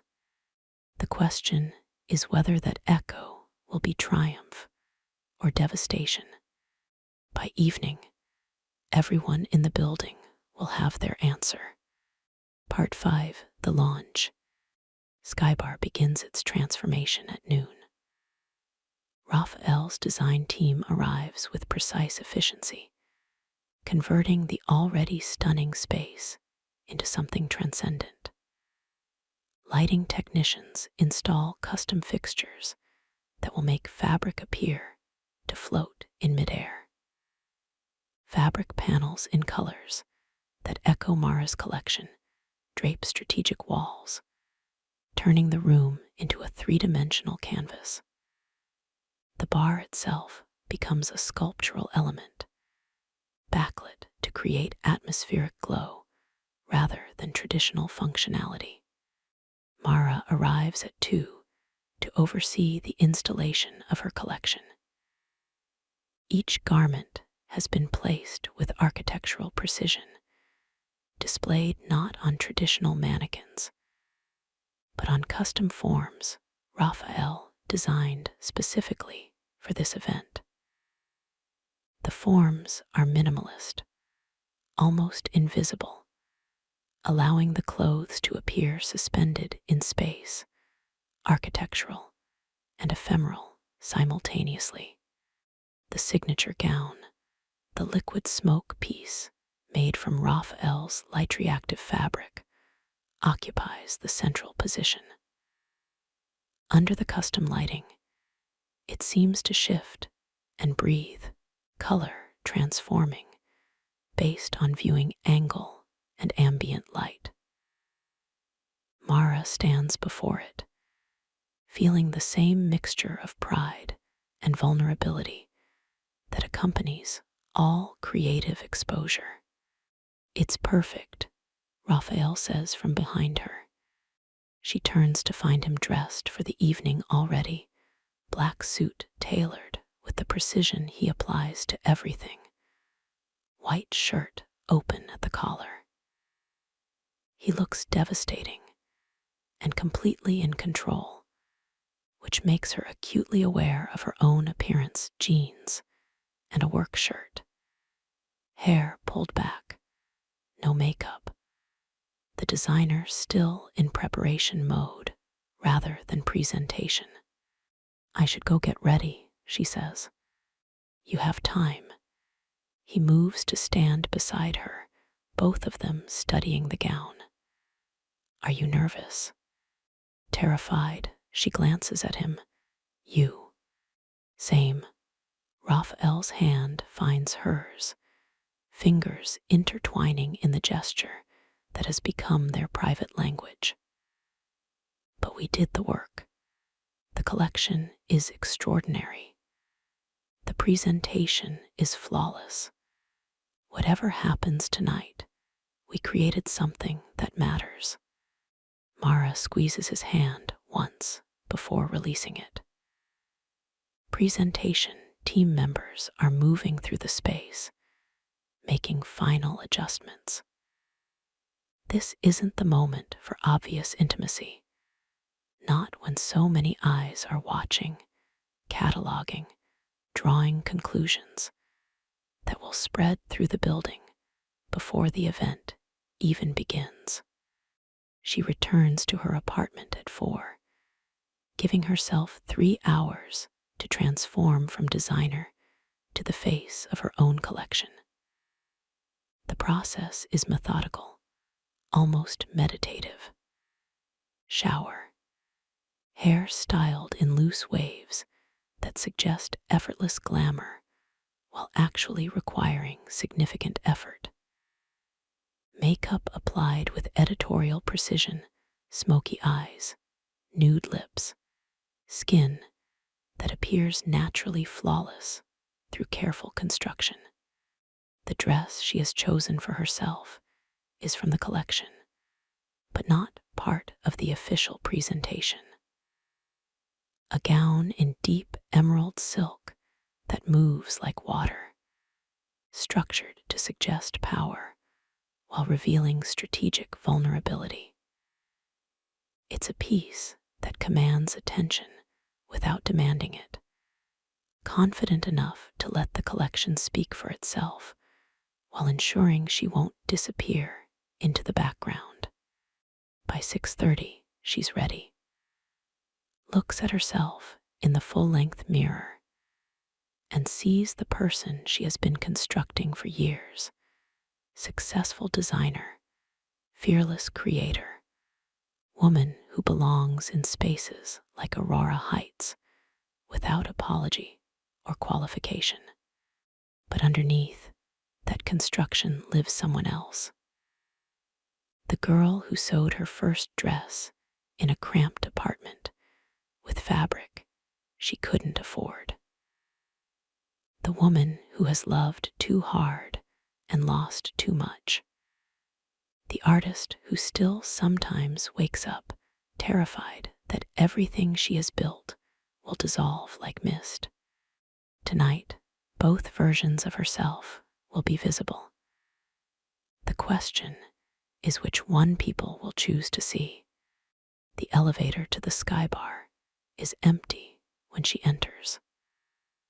The ride up feels interminable, each floor adding weight to the anticipation.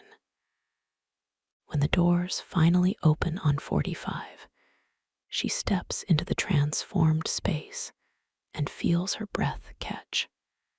Rafael's design has turned the sky bar into something otherworldly.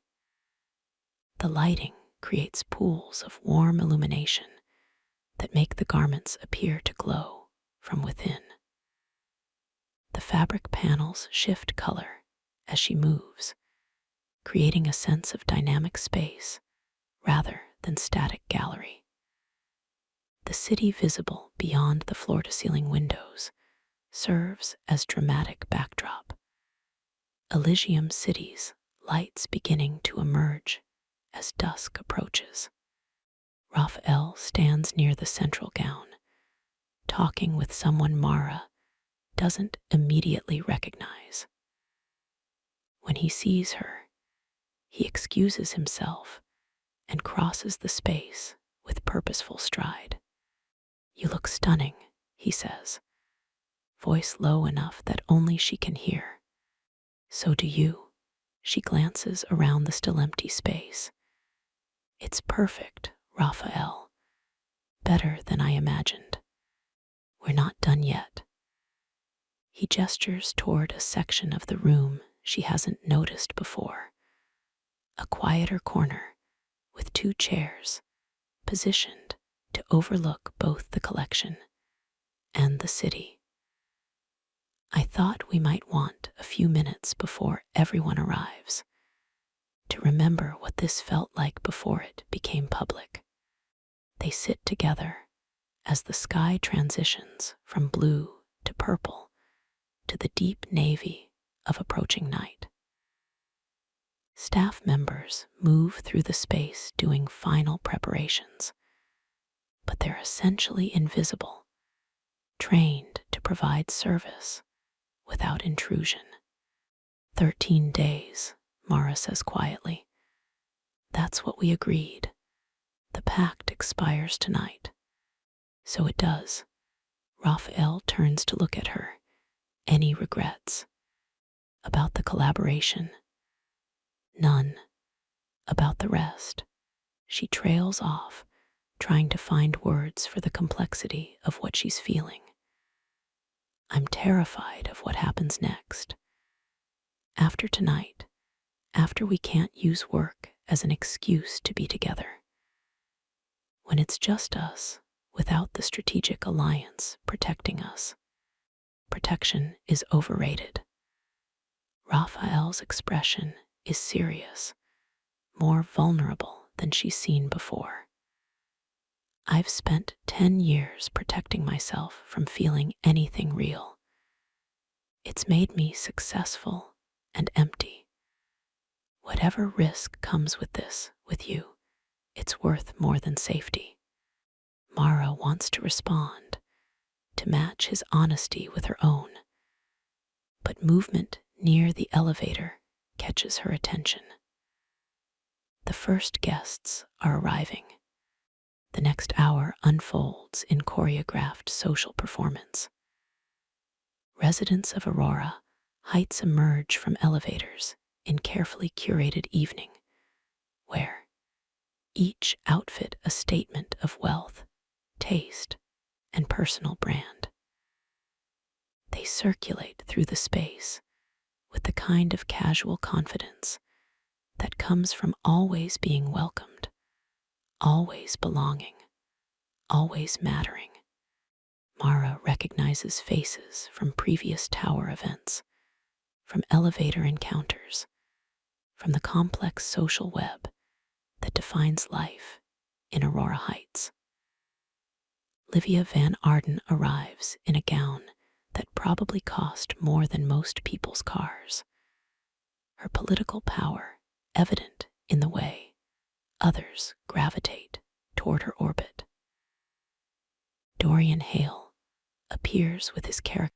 It hummed at intensity. Eyes assessed weeks ago, dynamic the fire and strategic calculation. Jackson Rains brings his athletic charm and easy smile. Though Mara notices the smile doesn't quite reach his eyes to stick vision, and Saren makes an entrance fashionably late, as expected. Full gray plays the transformed skybar with an expression Mara can't quite read, approval mixed with eating that I've engined envy or resentment, confidence, acknowledgement of being outmaneuvered.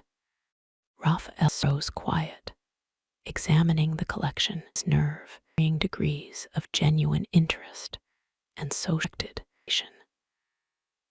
Mara moves through of the twins, accepting compliments, answering questions. I wanted in process and inspiration need, performing the role of successful designer with practiced ease. But she's acutely aware of Russ's view it with the room, engaged in similar social performance, fielding questions about the architecture. That means it matters. Acknowledged desire. Their eyes meet occasionally, brief contacts that feel more intimate than any conversation happening around them. At 8 o'clock, Rafael calls for attention. The room quiets with surprising speed. Residents of Aurora Heights, trained to recognize moments of significance. Thank you all for being here tonight, Rafael begins, his voice carrying easily through the space without appearing to strain. This event represents something unusual in our building, genuine collaboration between residents, rather than competition. Mara, Solis, and I began working together several weeks ago to address security concerns that threatened her collection.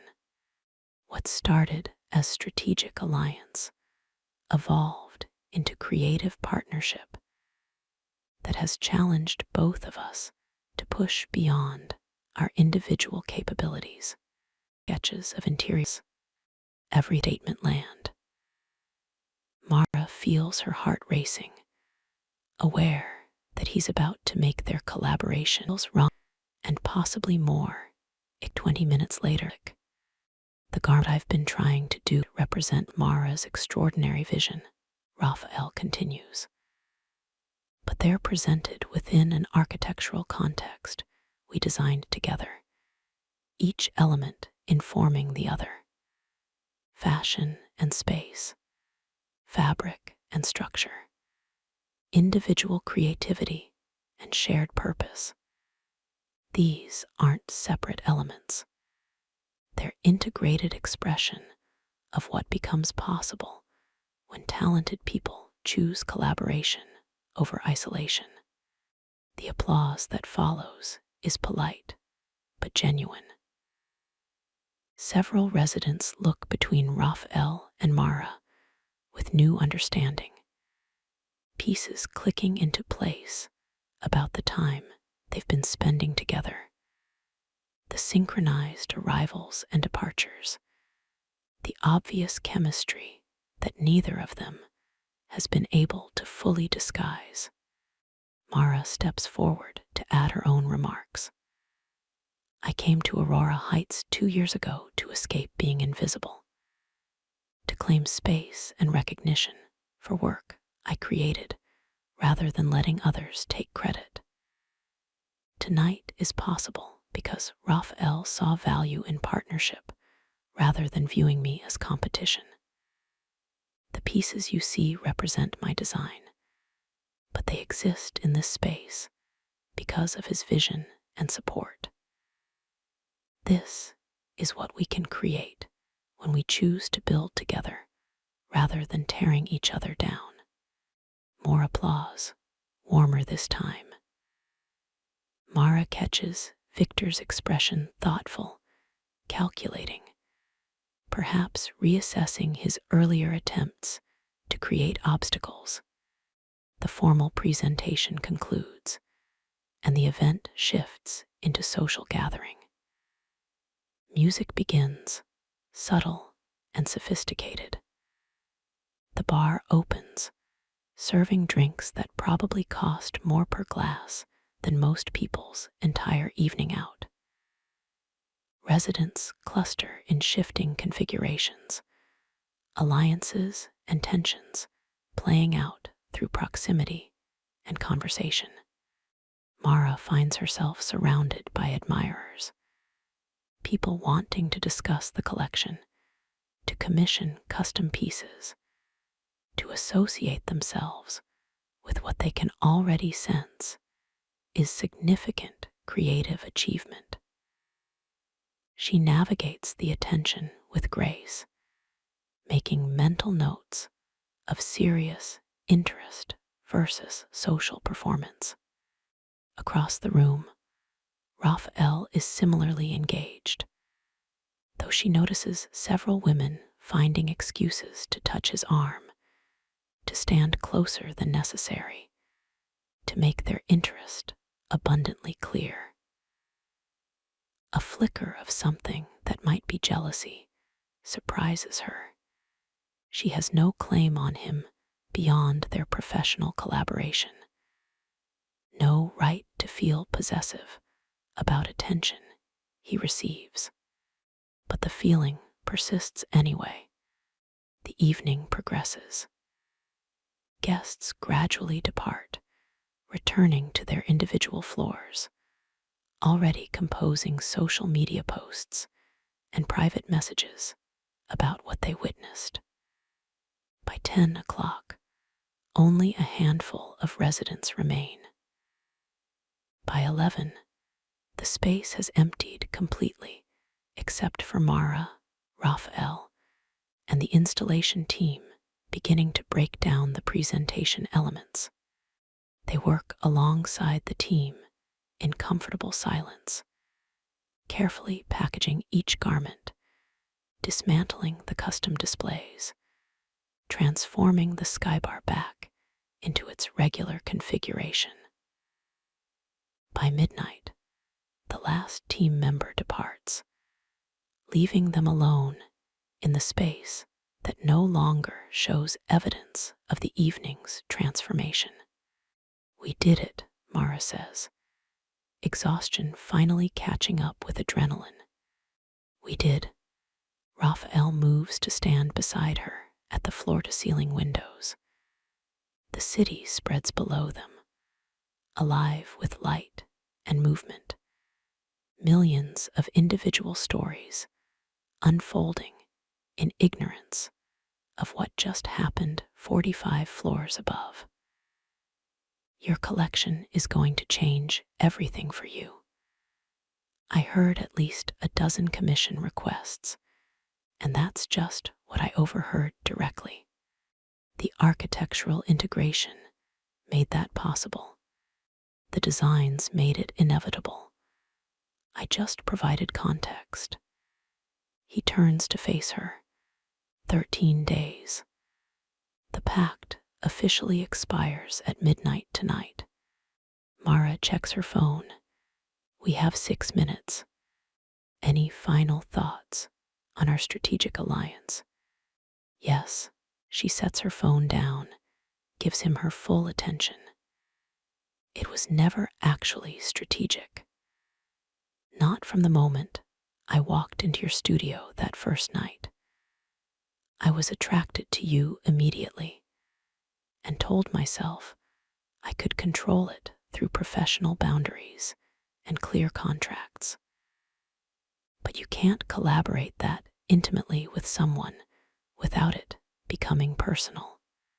"I know." Raphael's voice is quiet, honest. "I convinced myself I wanted business partnership because admitting I wanted you was too complicated. But complicated is more interesting than safe." "What now?" Mara asks. "Now we stop pretending this was ever just business." Raphael closes the distance between them, one hand coming up to cup her face with surprising gentleness. "Now we admit that somewhere in the past 3 weeks, this became real. Messy and uncertain and real. I'm still terrified," she admits. "Good, so am I. The kiss, when it comes, is nothing like the careful, questioning contact in the conference room weeks ago. This is acknowledgement of everything they've been denying. Admission of desire that has been building through late nights and shared crisis, and the slow revelation of who they actually are beneath professional performance. When they finally break apart, both breathing harder, Mara checks her phone again. 12:03. Pact officially expired. "New pact," Rafael says. "We try this. Actually try. No predetermined ending. No safety exits. We see what happens when 2 people who are terrible at relationships decide to be terrible at it together. You already proposed that version. I'm doubling down." His expression is serious despite the lightness of his words. "I know my track record. I know I've never let anything matter enough to last. But I want this to be different. I want you to be different." Mara feels something settle in her chest, a certainty she hasn't felt about a relationship in years. "I want that too. But I need you to understand, I don't do casual. I fall completely or not at all. If we do this, I'm going to invest everything. If it falls apart, it's going to destroy me. Then we don't let it fall apart.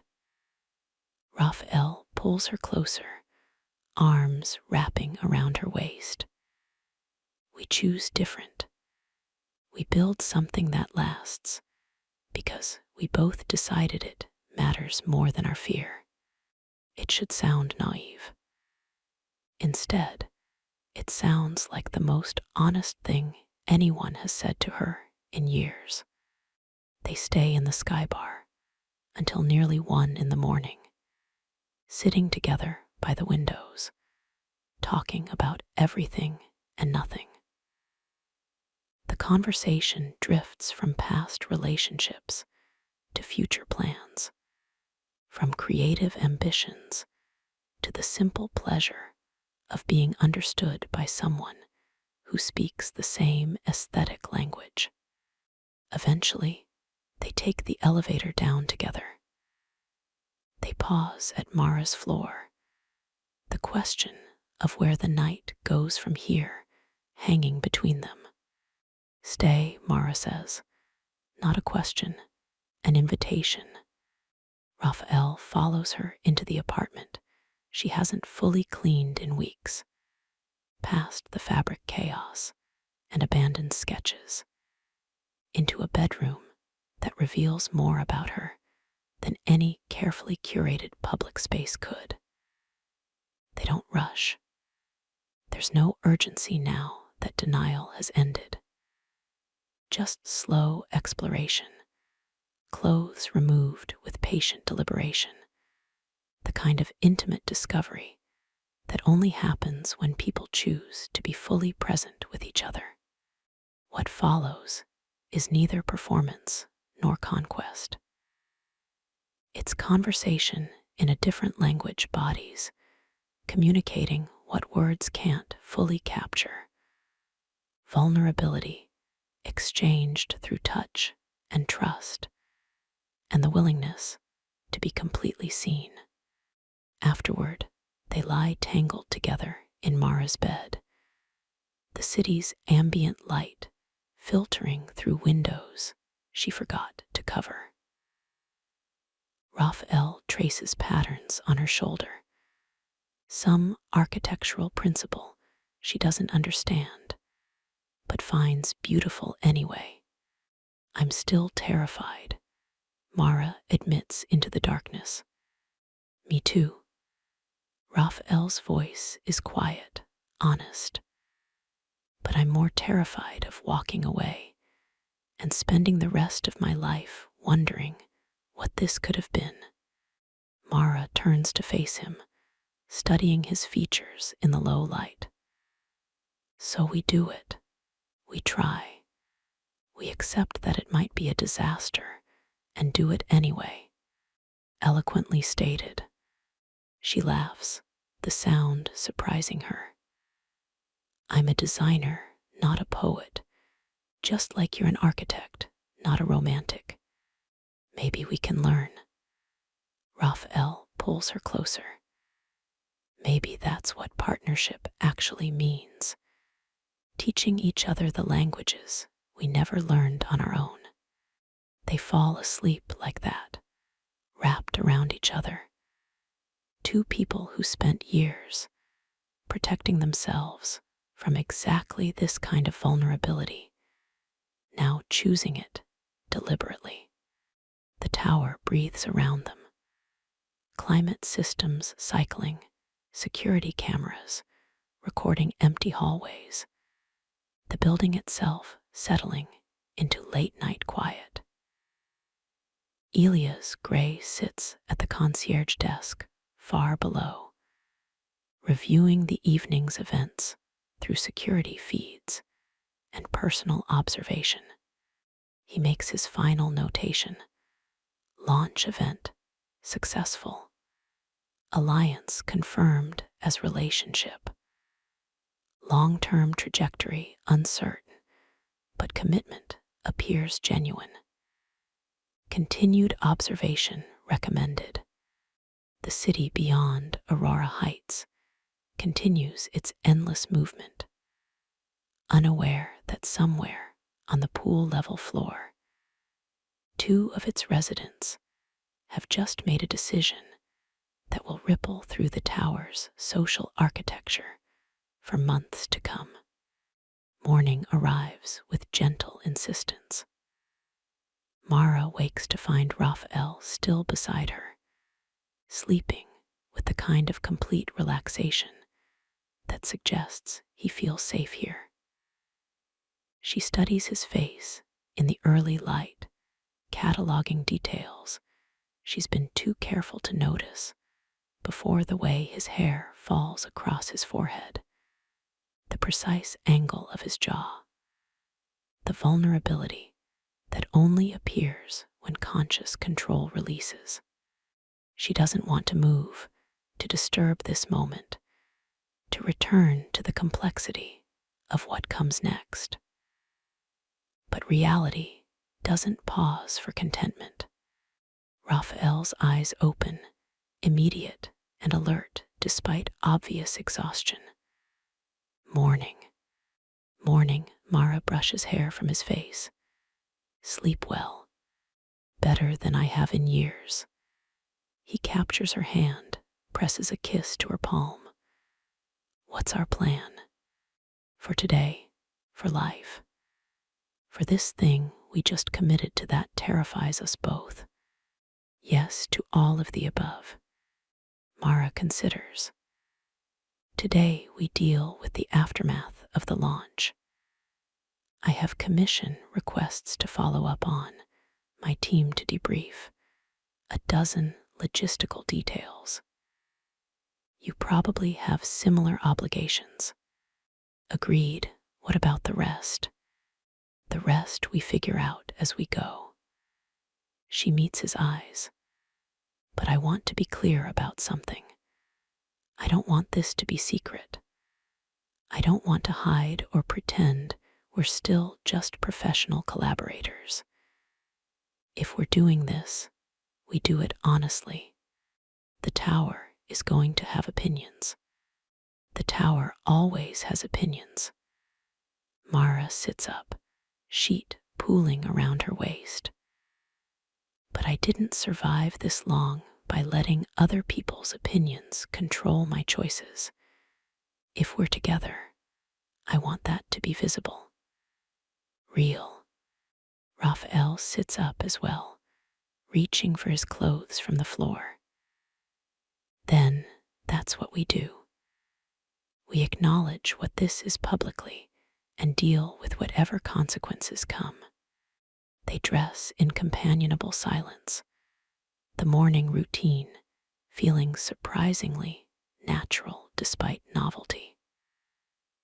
Raphael makes coffee with the precision he applies to architecture, while Mara checks her phone, finding dozens of messages from the previous night's attendees. They have breakfast together, simple, domestic, ordinary, in the best possible way. Then, Raphael leaves to deal with his own obligations, the departure feeling temporary rather than final. Alone in her apartment, Mara sits amid the fabric chaos and allows herself to feel the full weight of what just happened. She launched her most important collection.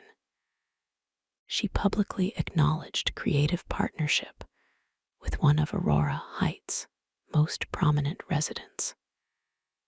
She committed to a relationship that has every possibility of being either the best decision of her life or the most devastating.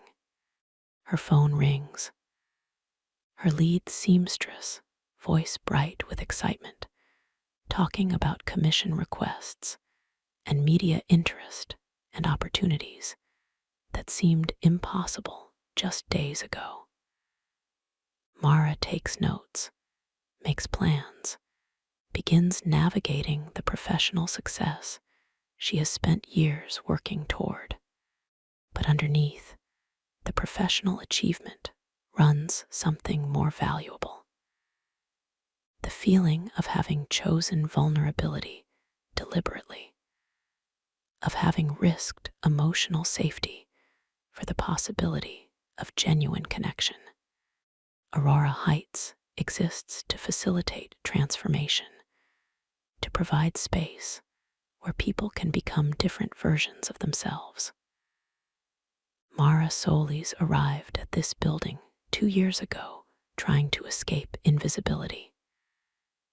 Today, she's more visible than ever, not just as a designer, but as a woman willing to be seen completely, professionally, and personally, without apology.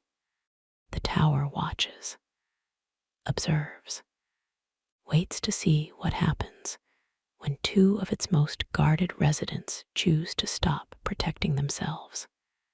In his penthouse studio 42 floors above, Rafael reviews blueprints for his next project, but finds himself distracted by thoughts of liquid smoke gowns and emerald silk, and the woman who has reminded him why he became an architect in the first place. 13 days, a pact made and honored and transcended. The launch is over. The collaboration proved successful beyond expectation. What happens next is the real test. Whether 2 people who are admittedly terrible at relationships can build something lasting through sheer determined effort and willingness to be honest about their fear.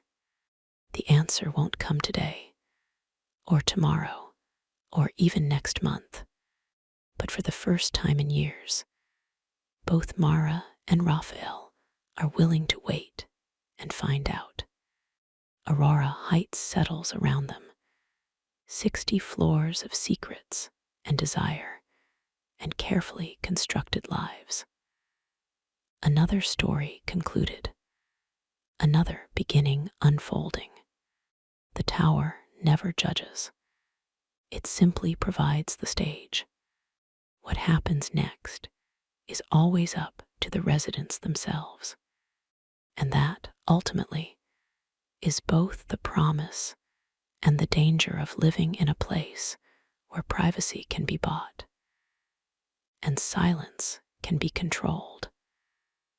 But the human heart remains stubbornly, beautifully, dangerously unpredictable. The end, for now, but in Aurora Heights, endings are simply intermissions before the next story begins.